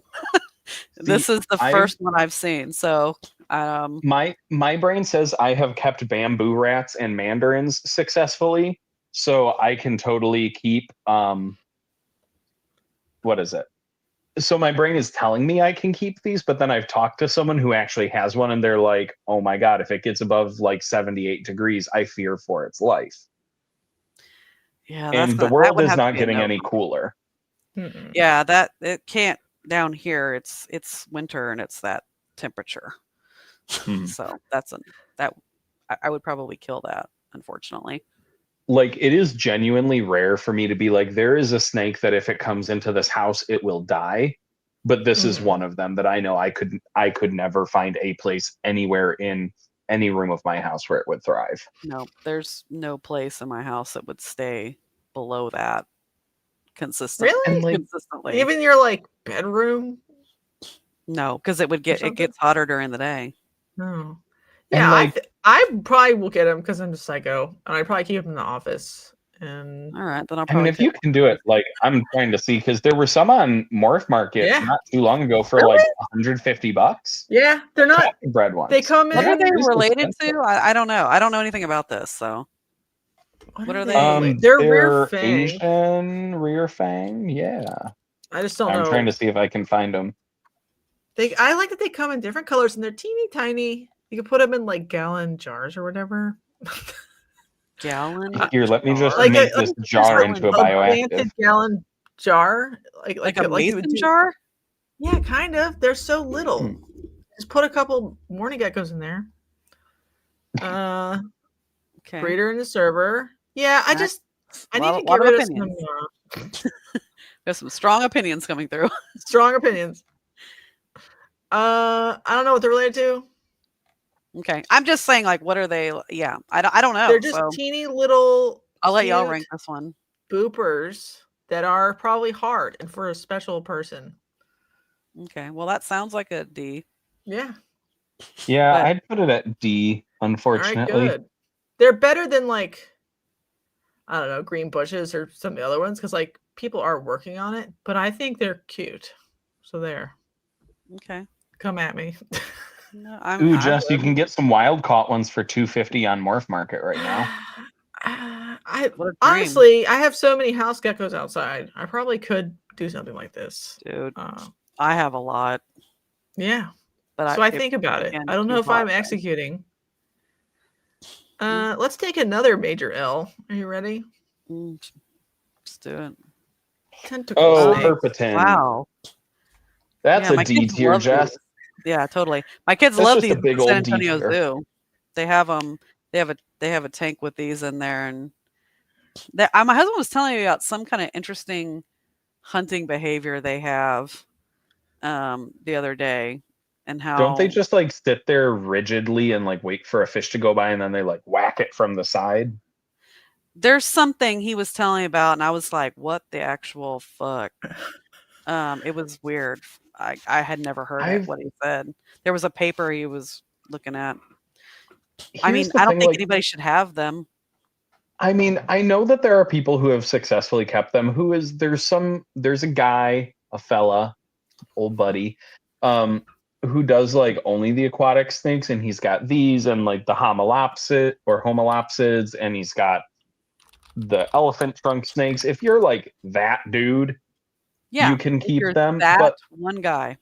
Mhm. But and I do know these are one of the really small aquatic snakes, because I know a lot of That's the why I aquatics picked have it. like yeah, they have a lot of them have like fast metabolisms. Like the elephant trunks have to be kept in like a tank full of cichlids and live tilapia to keep up with their metabolism. But Mhm. these can be fed like platies and mollies, which you can captive breed at home. Right. But I just feel like the number one complaint on the internet was they don't do anything. Like they don't move and they don't particularly actively Like hunt half anything. of the snakes we keep in this Yes, hobby. I know, but the fish people are like, this is a But- terrible pet. but that's Well, fish people. Yeah. It's a different. like I think they're really cool, but I think for 99% of the hobby, they're borderline impossible to do right by. I think an aquarium, a fish person would have probably better luck with them than Right. They're fully Mhm. than aquatic. most They people have in our live hobby birth, would. like a live litter in the water. Yeah. They're Yeah, like a high tannin needed species. Oh, They tend like to the die elephant from trunks? fungal infections when Am we I don't keep the the water clean enough. But I was am just I the like, only one who thinks this looks like a Candoya with a mustache? sure, little bit. fancy. A little bit. Sometimes I was like, this should have been cooler, or it should have made it. Someone should have nerded out harder and like made it a Well, thing. I feel like somebody in the aquarium hobby should Well, have they better get probably on it. They just keep complaining about how because boring they they keep are. it in the aquarium section at the San Antonio Zoo. Yeah, well, They have a it's big fully tank with aquatic. them. Yeah. So Mhm. my kids always want to go in there into the little aquarium section, and they go right to these for some reason, these snakes, because they're so weird looking. And they kind of just sit vertical. Mhm. Mhm. They're weird little guys. All right, what do we give them? D. D. Somebody should still do it though. Oh, we forgot in Africa. Somebody should do it, just not us. My A different babies. form of Oh, poop. I love these. So How Oh many God. poop snakes can we get in one show? a lot of Many, poops. many poop. Oh, calibars. I love to watch them die. So okay, can I explain that? Okay, go These ahead. poor little gentle souls. These are the snake that I have tried to devote entire racks to like 4 times in my life. And Mhm. I have had colonies of them multiple times. And the import process is so hard on these poor fucking snakes that they basically come in and most of them are super skinny and dehydrated and they don't want to eat and then they just die. But I there are have people doing captive bred, aren't there? I've seen a few of them. I saw them in Dallas. There was a couple captive there. bred. So the issue is that because they are so tubular and their skin does not stretch like other snakes, their dermis is thicker. Yeah. So their eggs are basically tube shaped, and at most they can have 2 offspring about every other year. So they have a super low output, Yeah. and like the captive bred babies are super hardy, which is excellent. A bunch of my last group, I imported 9, and all 9 of them were males, and I was told it was 4.5. Oh, So a bunch of them died, and Why I do you have import a bunch of males? That's stupid. I was told it was 4.5. I ended up with Wow. 9.0, and I had like Wow. most of them die off, and then I have one that I have held on to, and then the rest of them I actually traded for my group of captive bred Loxocemus babies, because the woman who produced them is also captive breeding Calibars and has a whole ass colony. And she literally works with Loxos and Calibars, and that's it. Mm-hmm. She's in the scat play. That's what I'm reading. Oh my God. You're terrible. But sorry. These are like the most docile, wonderful snake on the planet, and it honestly breaks my heart how poorly they are treated during the import process, because they truly fucking suffer. Mm-hmm. And so many of them get imported just to die because the stress and what they go through during import just destroys them. Can you sex them externally? Yeah. With spurs? Males have spurs, females do not. Okay. I was like, and the interesting reptiles bit, probing all these snakes, or are they just being weird, you know? Yeah, and like the other thing is like some of the males are born with like really, really that's awful. Purple, you're in trouble, dude. Amazing. Sorry, nice. audio only people. Purple Church just wrote 2 girls, 1 Calabar, and that is really funny. All right, sorry, Chris. Sorry. The really cute thing about these little turds is the white spots that they have on the underside of their tail are actually, you can use them as identifiers because they all have different white patches on their tails. That's the only spot they have them. So when you are like cohabbing them, you can literally like take pictures of their like cloaca tail tip region to identify them. There's a joke there. I won't. I'm being stronger. Okay. Where do we put Calabar? Oh, it's put them at B for me, please. I mean, they are amazing. He is begging. So. I guess if you can get a captive bred one, if you could find one of the 2 captive bred ones that exist. Well, I'm saying part of me doing this episode the way I've constructed it is to try to see if we can trick anybody into doing even one more person trying to captive breed Calabar is probably a good idea. I would love it. Look at him. He's so round. Yeah, I love him. What part's that? I've wanted one for a long time. This is a Calabar. I know. Where's the head and the tail? Oh, well, that's his tail right there. Right, very good. Yeah, good luck telling the difference. It's by design. His head is up in this little thing. Yeah, they're very cool. I love them. I really do love them personally. I have wanted them for a long time, but look at this little poop. So you only have one male left? Yeah, a lot of them died. All right. Well, it's really cool because they come in super heavily parasitized, and a lot of them come in with like scars and blisters. And even if you can get them eating, like this male will put down like 4 rat pups at a time. Mm-hmm.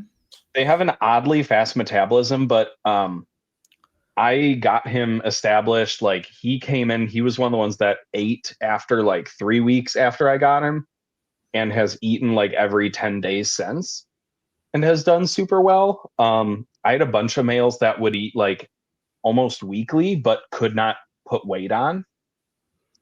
Weird. So, all right. Bummer. Poop snake. All right, everybody get one today. I mean, maybe don't do that. Save one for me. That's what I'm. Well, the thing is I'm like, it sounds like they don't do well in the import process, and they're suffering and dying. So it's like you can make the trade-off and say, well, I can get like 30 of these things, and maybe I keep 3 of them, and maybe I can captive breed them. And it's like, right, but somebody has to do it at some point. If we can get them start, well, do we? I mean, you don't have to do that. But that's the question. It's like, do we need? The sad thing too is like they're extremely cheap. Like when I tell you, you can go to an importer, and like I got an import list where the first ones of the season are coming in now because they come in over winter every year.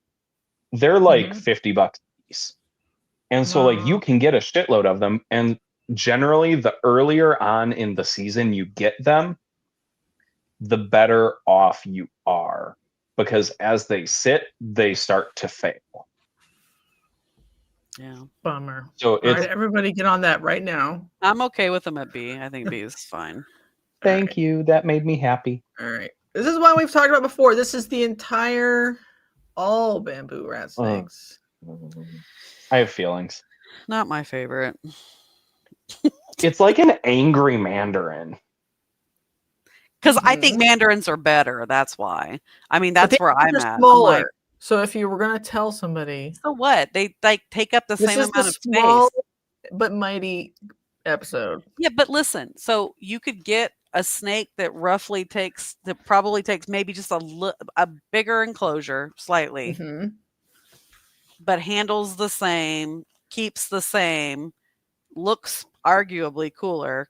What? That's personal. That's a personal preference, right? Like, yeah, people can disagree on that. But for me, I think that the mandarins look better. So for me, I'm like, it's a no-brainer. Like, why would I waste my time? But what if someone's like, I can only have a snake no more than 3 feet long. I can't even have a mandarin. I would say, don't get a snake. You don't need a snake. Well, that's what this episode's about. Is like, I would just say if you're that particular. Yeah. Here's the thing. When I think and I said this when we did our Asian rat snake tier ranking. If I had gotten my bamboo as a first Asian rat instead of my mandarin, I think it would have turned me off of Asian rats because they can be really flighty and high strung and nippy. And they, in my experience, they're not as tolerant of temp swings as a mandarin is, mandarins are not super tolerant either. But I've only worked with the coxeye. I haven't worked with like Laticinctus or Violante or any of the other kinds. Because frankly, I don't really dig the other kinds. But these, they don't have the best attitude. Mine has tamed down, and it's taken about 3 years to get him there.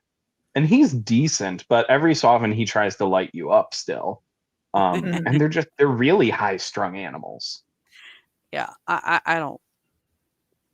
Not for me. No offense. I mean, I know people obsess over these things and love them. I love that for you. I love that for you.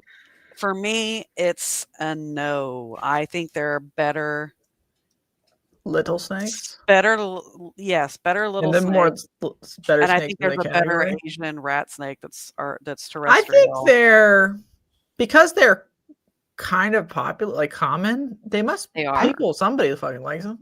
I would put them at B because I think if you set up like a naturalistic terrarium and just leave them alone, they do make a decent display species. My male is fairly active in his little. He's got a little clear-sided like bin that I can see through, and he's out in it fairly often. I mean, that's where we put garters, and we said basically the same thing about garters, right? Like, yeah. It's like an Asian garter snake. But it's probably better in a naturalistic enclosure. Like, you can keep them either way, but I would say, I mean, it's like, my thing is like, I feel like there's such a following. There's so many people that love this snake. I think that I don't know. I think it gets more hyped than it probably deserves. I'd agree. Said what I said. All right, B's good. I'm fine with that. We're still in Asia. Yes. Let's go north. Let's go north. I love Asian snakes. We love Asians also here. We sure do. What is that? Snake. Oh, A tier. Yeah, I think easy. What about S tier? It's like a corn snake and a garter snake had a love child in Russia, and it likes the cold. And it thickums. The babies are so big. That's the best part. Yeah. They grow like weeds too. You barely have to feed them and they just explode. Yeah. They're very outgoing. And they're they're packing heat like you couldn't even imagine. They're like better garter snakes. Like they're everything about it. Like the males are like maybe 2 feet, barely. Sometimes they're like 18 inches. The females are 3 feet, 2.5 feet. And I've heard of really big localities being 3.5 feet, but I don't have any of those. But they're corn snake personalities. I would have this species if I was looking to get more species. Like, this is one I would 100% keep, breed, think that we should breed more of, think that we should do more of, think that we should promote lots of the other localities more than what we do. I think it's a great pet. I would have no problem telling anybody this is the first time pet would be perfect for them, would be great. If you think corns are too basic, I've got something for you here. It's exotic. You're going to love it. There's no restrictions on keeping them like corns in some states even. So I think Plus, it's I mean, fairly amazing. I just plus, even can't though stand they other species. don't really have like the breadth of morphs that corns have within Yeah. the like distinct localities. You have the, you know, the Vladivostoks, you have the Barnauls, you have the Altai. I mean, I've got Chinese, and even between like a locality pure Beijing and just a non-locality Chinese type, I have two totally separate looks between the two. And like the Beijing has super high orange on like her face and neck and around her eyes that goes down to like green. Yeah. So I mean, That they're was initially one of the things that I didn't like about them initially, because That I was they're like, different colors. well, it's like if you're looking because you want a snake that's like bright ass red, you're not necessarily going to get that every time. If you breed two bright red snakes together, you're not necessarily going to get two like all bright red babies. And so I was like, I don't know. Like, I don't know what I'm going to get. I just don't know enough. But I kind of got over that. I mean, the variety is kind of cool. But that was initially one of my things that I was like, I kind of like to know what I'm going to get. Sure. I just like, I don't know. They're not even as sensitive to heat as like Climax or Russians or Anomala. So like they don't even climb into the water bowl as quickly. So they can be cold and running around and eating like 50 degrees. They don't even brumate right. But also like they're really tolerant of swings both ways. That is a question I have though about the brumation. Like how to breed them you have to brumate? Do they require it? I don't know. Cooling? I could test it this year and just not brumate a pair. I would be curious to know because I just heard they always did. But if they're in like the Korean Peninsula, which they are, that it's cold there, but it's not like it's also Siberia. Warm. Yeah, it's not right. So I don't know. The ones that are from the Russian-Chinese border, like Vladivostoks, probably do need it. Yeah, that would be something that would be probably good to know. Maybe a downside if you're not someone who can brumate. Like for me, I'd have to get a cooler. I can't. There's Wouldn't no that be place fine, though, for like a couple of your special snowflake snakes, like your mountain. I'm gonna have to. Yeah, no, I'm gonna have to eventually. I've already resigned myself. I'm just putting it off. I'm just saying some people that is a downside to them because they don't want to brumate. Yeah, but they're fire. So I would put them at A tier minimum. I have wiggle room in that. I could see. I'd give you S if you wanted. I would give. Can I have that? Yes, just so you can have them. What did we say exactly was a negative? I think like the Rosie, you could argue, has a little bit more watch outs than the Diones does. Not that I'm saying that. Right. I feel like Diones are everything good about a corn snake in a slightly smaller package with no double clutching, smaller clutch sizes, and much bigger babies that fail to escape from everything. Lots of things because they're just too thick and juicy. Their heads are big. Their heads don't crush down. So thick and juicy. Oh my God, Jessica. Listen, we're having fun tonight, brother. All right, we should go to another thick and juicy. Ooh. I did pick a crazy example, but oh no! Wow, a viper boa. Right. Thick and juicy. Very.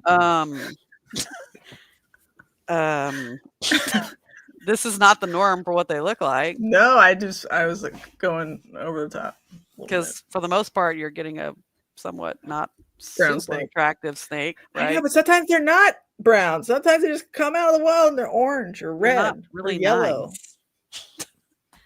Nice. So can I just say these are one of those species that I actually also kind of think should not be kept in captivity the more I've been around. Hot take. So like she talks pretty openly about it, but Kristen over at Stygian used to have like a pretty good group of these. She did. a lot of them carry this like fungus in their skin that can basically like travel even within like a rack system and can just like wipe out your entire colony of them. And like multiple people stateside who have had viper boas have had these just like wipe out everything they have. And it just like pops up out of nowhere. And it's because in nature, they want to be near like water sources and stuff like that, that something about like a rack environment, they really end up developing a lot of skin conditions in, on top of, you know, the fact that they can be finicky feeders, they can have bad attitudes. They will like pee in their water dish and just sit in it for days at a time. And they will pee and poop somewhere and lay in it. Because like I, for a long time, really wanted these, and Kristen talked me out of it. And I dealt with hers a couple times when she was out of town. I was like, I don't want these. What if you had like a big female and 3 courting males all having a sweet cohab sex party in a big, literally like half aquatic, half terrestrial? So there's someone on. Is that enough filtration on the aquatic side to keep them happy? So there is one person on Instagram, and his handle is like Family Boaday or something, and he keeps one in a paludarium type setup. And it's basically like constantly in the water, and that one is kind of like Kristen and I have even said, like, this is the epitome of how you should be keeping viper boas for them to thrive. Because that one seems to be doing extremely well. So we're not sure if it's something where, you know, it's lack of airflow that causes them to get this weird fungal condition, or if it's. That was the thing I was going to ask, because I've always kind of thought in my own head that they sort of remind me of like blood pythons, and that they want to be in very humid, wet environments, but they don't want to be wet all the time. And it's Correct. like they need to be humid, but they need to have like like a lot of ventilation. Way more ventilation than you can really do. You need some kind of like mesh thing. And I know people keep blood pythons in tubs. I know, with good ventilation, but I've always thought about them similarly. Like they occupy similar areas too. Well, and then the role that we might not be fulfilling well is like maybe they have to have jungle skin. Maybe they have to be tanned up. Yeah. To be healthy, because it's sort of shake and bakes like, the outside. I don't know if it's quite the jungle skin, because even being kept on like cocoa fiber, they do pick up like tannins from that even in captivity. It's just like a weird, they almost seem to like need flowing water. And something that I've always been curious about is, you know, Candoya as a genus, they have that thick keeled scale pattern, but viper boas have it much more significantly than the others do. And many of those kind of like keeled snakes are adapted to, you know, more humid conditions. So it almost makes me think like they are really like swamp dwellers compared to Paulsoni, Tasmai, Carinata, Bibroni. They look waxier, like their skin is waxier and thicker than the Candoya. And yes, and these are the ones that are like, when I would snake sit for Kristen, these guys were almost always like in their water dish or in the substrate next to the water dish. Like they want to be wet. I think we can still do it. I've debated finding like a truly captive born and bred baby and seeing if it has the same issues, or if it's just like a wild caught thing, you know? Right. Yeah, they're cool and small. So. I think they're very cool. I like their heads too. They look cool. I mean, I would put them at C if it were me, because I don't think they're terrible, but I don't think they're great for the average keeper. Yeah, they're cool. All right. Well, since we're here, Ground boas. Let's make Kristen mad.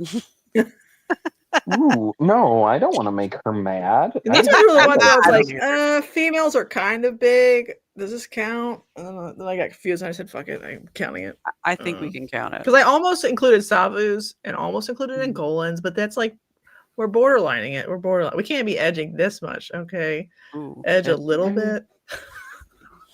I mean, I invented edging. Yeah.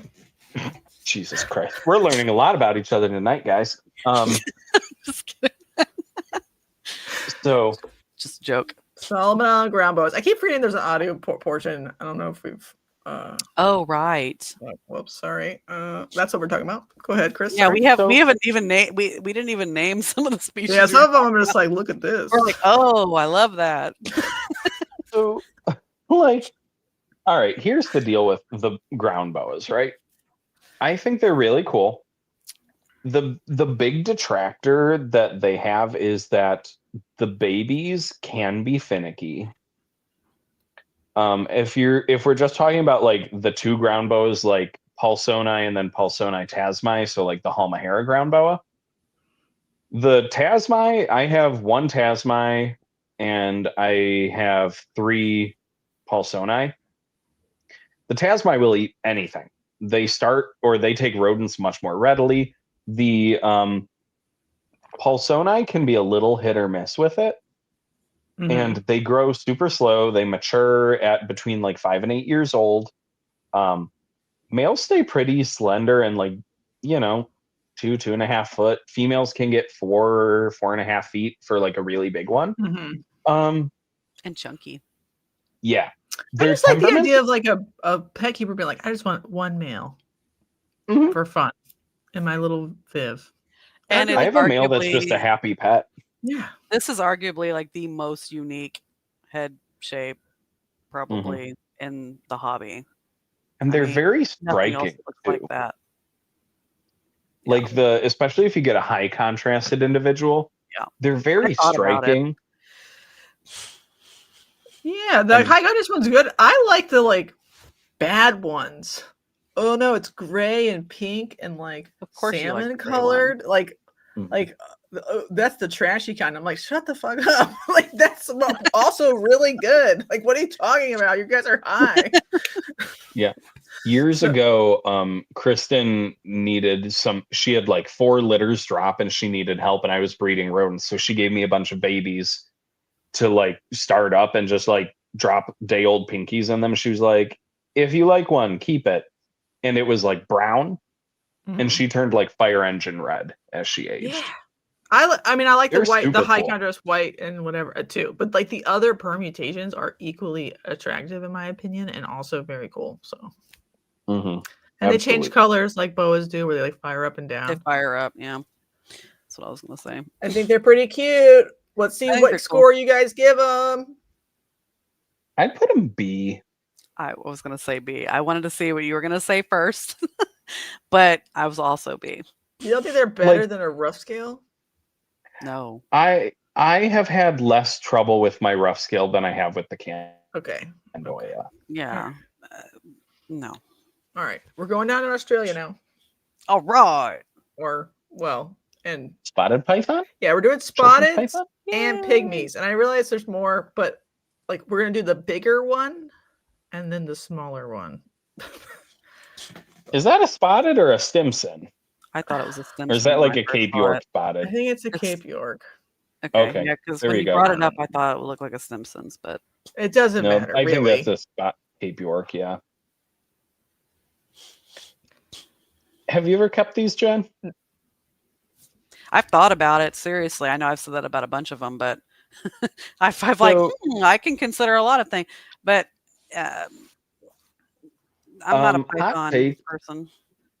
I've kept spotteds and children's. I still have like a lone male spotted that is just kind of like happy pet. I don't think they're all that great. And here's Oh. the thing, the babies can be really difficult, and a lot of them will choose death and will have to be force fed because they do want to eat lizards at times. Do they want a lot- geckos or skinks more? I off the top of my head, I don't know. Okay. Sometimes it's like easier to find a gecko in the US. But if you need little baby Yeah. skinks, that's like That's such hard. specific. That's hard. Yeah. And And so my other I've question had would be the these population. Like, how like good is in our the US. population of these? Yeah, because Yeah. similar to carpets and whatnot, it's like what we got is what we got. Yeah. So I mean, there's that. I mean, as far as size goes, I think they're great. They look like a tiny carpet python or like a tiny Owen Pelly. They're very cool Which is looking. yeah, and they're very iridescent. They can have shitty attitudes. I'll be super frank about it. I've known more than one person to say that theirs were just bitey devils. And the babies, they're so like smaller than a hatchling corn snake, tiny. Yikes, that is very small. Like when I tell you I had It's like one half one two pygmy pythons at the same time. I like Yeah, It's like and the then- same thing but worse. Yeah, it's even smaller. And so, spotteds are the big ones, and spotteds tend to be like some of the better feeders out of the bunch. Mm-hmm. So I mean, they're really good as far as being a small, manageable python that doesn't have crazy environmental needs. Mm-hmm. But the babies can be really small and really fragile. And I've personally, with these, I've experienced some failure to thrive with the babies as well. I think a lot of them get sold when they're a little bit under-established, because when you get one that's a good feeder, it's a good feeder and it trucks. But I know that I've also bought ones from like pretty good people that were like, oh, it's had 5 meals, and then I bring it home and it never eats and it dies. So how are they, like, as far as like, what do you keep them similar to? Like, I keep as far as like them humidity, type of substrate, that kind of thing. Like, how is when keeping? when they're really little. I just did paper towel. As they get larger, I shift them onto like cypress. Because when they shed, they don't really need high humidity in my experience, because they will have a complete shed if you don't mist them. But I prefer to mist them down just for my own reasons. They have a little bit of a higher metabolism for an Australian python. Like a carpet python, you're going to feed probably, if it's not a baby, you're going to feed it like a big meal every 3 to 4 weeks. Even as an adult, in field studies, these were eating like, I believe, every 10 to 12 days. So I want to say that they do have to eat a little bit more frequently as compared to an adult Australian python of a different species. But for like a colubrid person who wants to add them, would be they're very comfortable with that. colubrid-like. So I keep them on the same feeding regimen as like my rat snakes, like every That's good to know. 10 to 12 days. That's good for someone like me. That's good information. You know what I mean? Like when I always say, like, what do you keep it similar to? Like, like that makes I would sense. say one thing I have noticed with them is they do not keep weight on as well as other families of pythons do. Keep feeding them. Hurry. All right. What? And then pygmy pythons, they're from the desert. Does anybody kept them here? No, those are expensive and tiny, and I say no. Yeah, I've seen them at shows and I'm like, damn. They're really cool. It's too small for me. They're really cool, but yeah. I mean, it would be a really cool thing to have, right? Like a very small python. Lisa is very, so very into it though. She really, really wants them, and she doesn't care about it. I think she brings up a good point though. I mean, it's like, we've talked a lot about like generalizing to the pet community or to the hobby in general, but I mean, there's like cool snakes that even if they're not like they don't fit the perfect parameters. I mean, if you just really like something and you are committed to their care, you can do anything. I mean, I think all of these are really cool snakes for various different reasons. And, Mhm. you know, I don't think any of them shouldn't. Maybe there was maybe one on the list that maybe we just shouldn't keep, maybe we need to know more before we really keep them. But I think, you know, it's just how committed are you going to be, and how many of these do we really need out there is another. But also, like, thought. to me, this is like pet people need to stop fetishizing size. They're like, Mhm. I can't live in a world where I have to buy a 4-foot enclosure. It's just like, That's wild. what are I you mean, talking? They're like, I need a 4-foot enclosure for a 3-foot snake. But I'm like, and then a 6-foot enclosure for a 4-foot snake. And so, like, they have to go smaller and smaller, that they introduce other problems to their, like, keeping right. I think we've life. demonstrated that, if nothing else, tonight. is Right. that So just go buy a corn snake or a king snake or milk snake, just whatever buy you a want. corn snake that'll fit in your hand, even when it is 4 feet, 5 feet long. Right, I but mean, that's too big now. Like, there's a whole movement to being like, a 4-foot wild. snake is too big. And I'm like, there's a reason why those middle-sized snakes are, like, pretty good, because their babies are born big enough and the adults aren't too big. And they Right. And eat I mean- food items that are they easy to eat find. rodents, right, that are Yeah. easy for us and ethical for us to feed, whereas it's harder to find. And I think the other thing too is with a lot of these species that are so small as hatchlings, they I mean, I hate to say it, they're not tolerant of you know, unfortunately, like humans, we have busy lives. If you miss a feeding week with some of these little tiny babies, they will go downhill very quickly. If you let the water dish dry up for a day or two, some of them will very much crash and burn like that.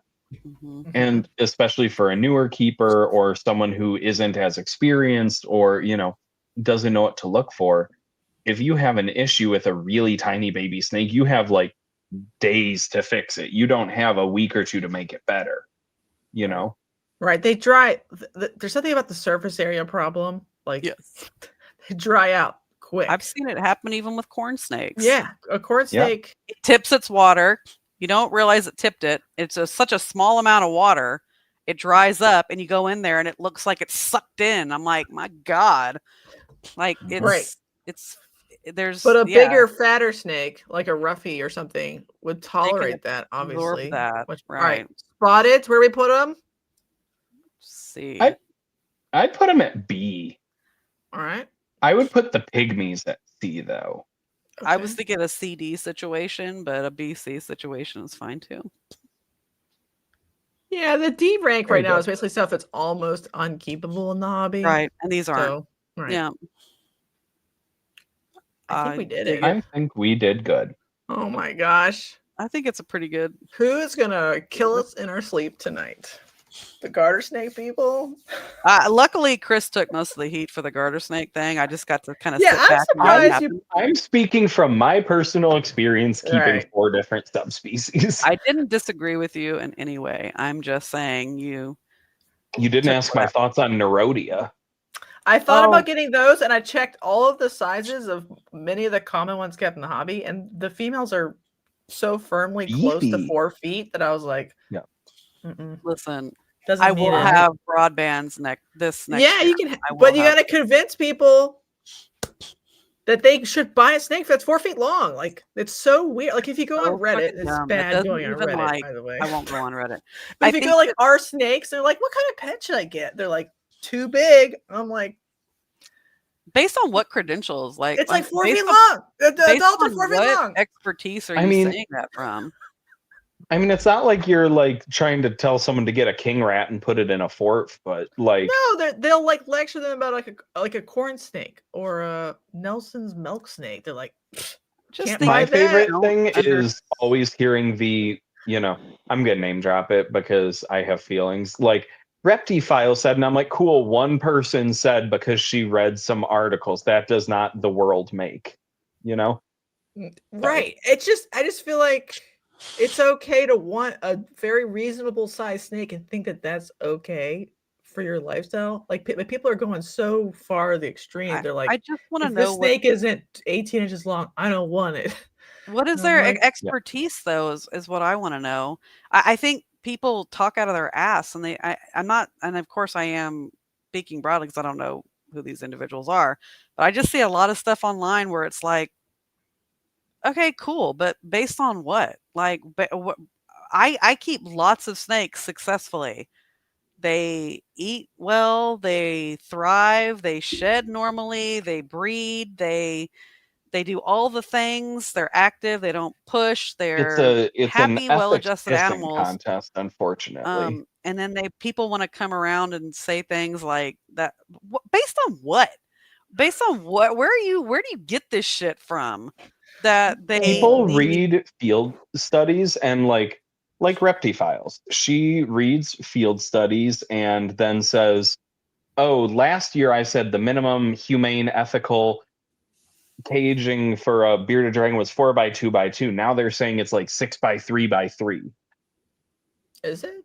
Yeah, they're now saying it's like But a how does 6 a foot. field study dictate It doesn't. captive That's the thing. conditions? It does And not. I mean, and she says the same thing. Like a blue tongue skink needs a minimum 6 foot. Black rats need a minimum 6 foot. Oh They my were saying God. that Brettles pythons need an 8x4x4. I'm sorry, that bredli does not need an 8 foot enclosure. If you want to do that, that's fine. More power to you. I won't hate on you for doing it. I have But some black rats that I keep many black rats, and I look at some of them and I think they're going to probably be one that's going to need a big enclosure because that individual moves constantly, is a Mhm. pacer, is not necessarily if they're pushing, they tend to get bumped up to a bigger anyway. But I can tell they use every bit of space that they have. And I know they're going to need something bigger, and I'm willing to do that for them because I think Mhm. it's based on the animal's requirements, not broad generalizations based on. Yeah, some I black don't know. rats get to 6 feet, but some of them don't. Also, so Yeah, Mhm. that's very like the valid black as rats well. where I would lived were barely over 5 feet ever, basically. So I'm if just you at the got, point, and people always push the whole like surviving isn't thriving, or minimum has Did you become a ask it dirty how it word. felt? What did you do? You asked Yeah. them, "Excuse me, sir? Or Sir." people say like, like you should always exceed the minimum. And I'm like, okay, but if the minimum enclosure for a rat snake is like a 6 or a 7 foot cage or whatever it is, at what point do we reach a point where it's not ethical to give them Because an 8 foot enclosure? the goal for a lot of people is that they shouldn't be captive. That Exactly. we shouldn't be keeping cats. So that's the goal. That I feel like a lot of it, I'm not speaking for every person or any particular person. I'm not speaking about them. I'm saying in general, there's a lot of people out there that keep making these restrictions bigger and bigger and more difficult till the conversation gets to, well, we just got to throw our hands up because it doesn't look like we should be able to keep these animals at all because we just can't meet their minimum requirement or we can't meet their thriving requirements or whatever. And I'm like, you explain to me what a thriving snake looks like versus a surviving snake to my satisfaction, please. Because I don't think you can necessarily do it. How do you tell the difference? the other thing is like it fails to recognize any of the other things you could do to make the box more interesting or that snake's life more interesting. Like you take the Provide snake out every day height and play with it differences. every once in a while, or you take it outside, or Move there's so many other move things their about it than stuff the cage. around. And I Yeah. know they know that, but a lot of times it's like, I'd rather have someone have a snake, like a 4-foot snake in a 3-foot cage, and they actually like take care of it and hang out with it and their stuff in the cage than a 4-foot snake in a 5-foot cage. But they Can I don't ever say a play with spicy it. They hot don't take? put it in the sun. They don't do anything. And then Let it you know what I rip. mean? Like there's differences there in like material quality of life that are I'm telling you, different. Americans and people in general do not do Um, we don't Nuance? do nuance at all. So so can I say a spicy hot take here? Yeah. Right at the end, we're gonna get canceled. It's we fine. did so good. So to anyone who like doesn't know what I do in my personal life, I'm on the board of directors for a reptile rescue here in Michigan. And we all, like all of us that are on the board, have this acceptance that if there's a sliding scale and like a rack tub on paper with a water dish is the bare minimum to keep an animal alive, and a zoo grade enclosure is the far other end. We all agree that a well-furnished 40-gallon tank, if there are 20,000 ball pythons that need a home in this world, is a nice little middle ground that the average person can meet. That has both enrichment, is sanitary, meets needs. It may not be the biggest, but it's not the worst thing out there when you have, like, we have 40 some odd ball pythons in our facility and no one wanting to adopt them. We would rather see them go into a 40-gallon in a pet home where they will be cared for and have enrichment and overhead basking and shit like that than sit in a rack at a rescue facility waiting for someone that will provide them a 6-foot. Yeah, You know? perfect is the enemy of good. Correct. You know, where it's like, well, if you can never meet these increasingly escalating standards, then yeah, no one will have anything and everyone will feel bad about anything they do have. So It is like, the fuck, dude. That's why I think, I don't know, this drive towards smaller and smaller snakes is sort of I don't think misguided, the because it's not really drive- like that they want to figure out how to get speckled bush snakes. They're not doing it because they love the species. Right. They just want to fit them into a cage they already own anyway. Yeah. Well, it's like,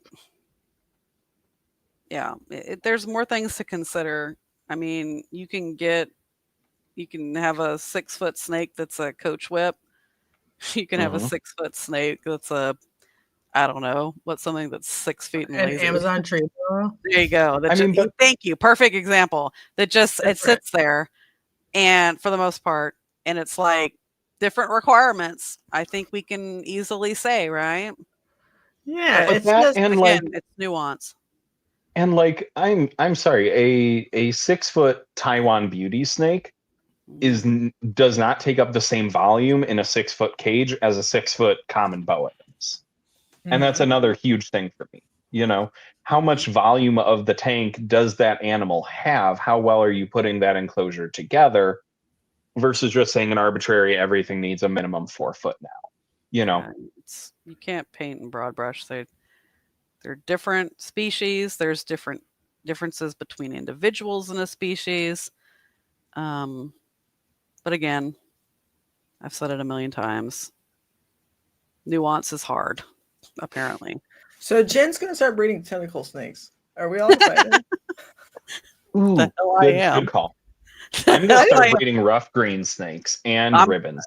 I'm calling my shot though. I will have probably 2.2 broadbands, some kind of locality broadband next year.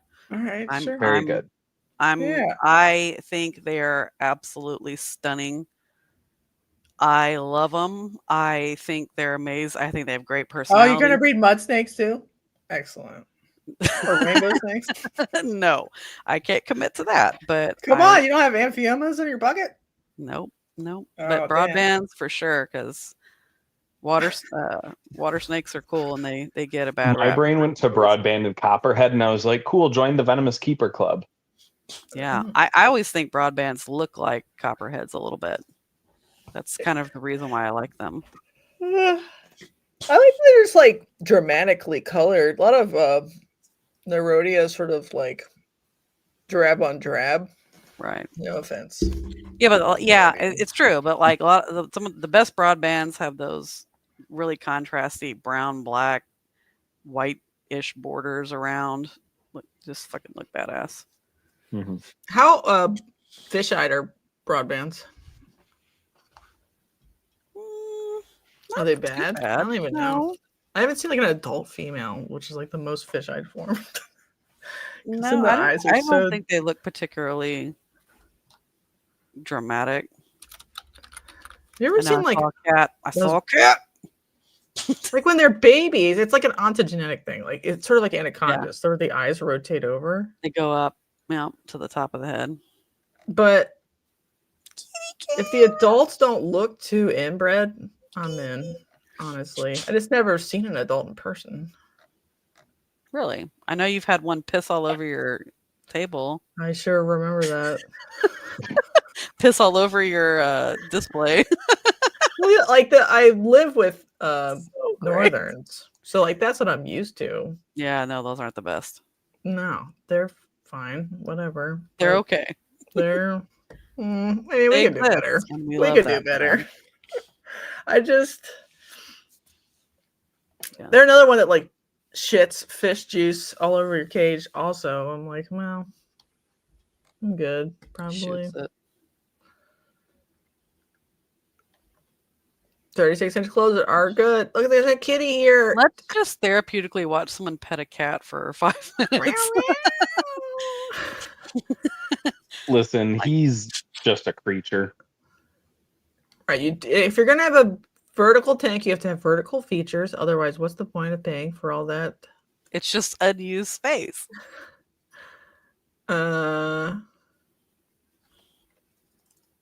Are you infected?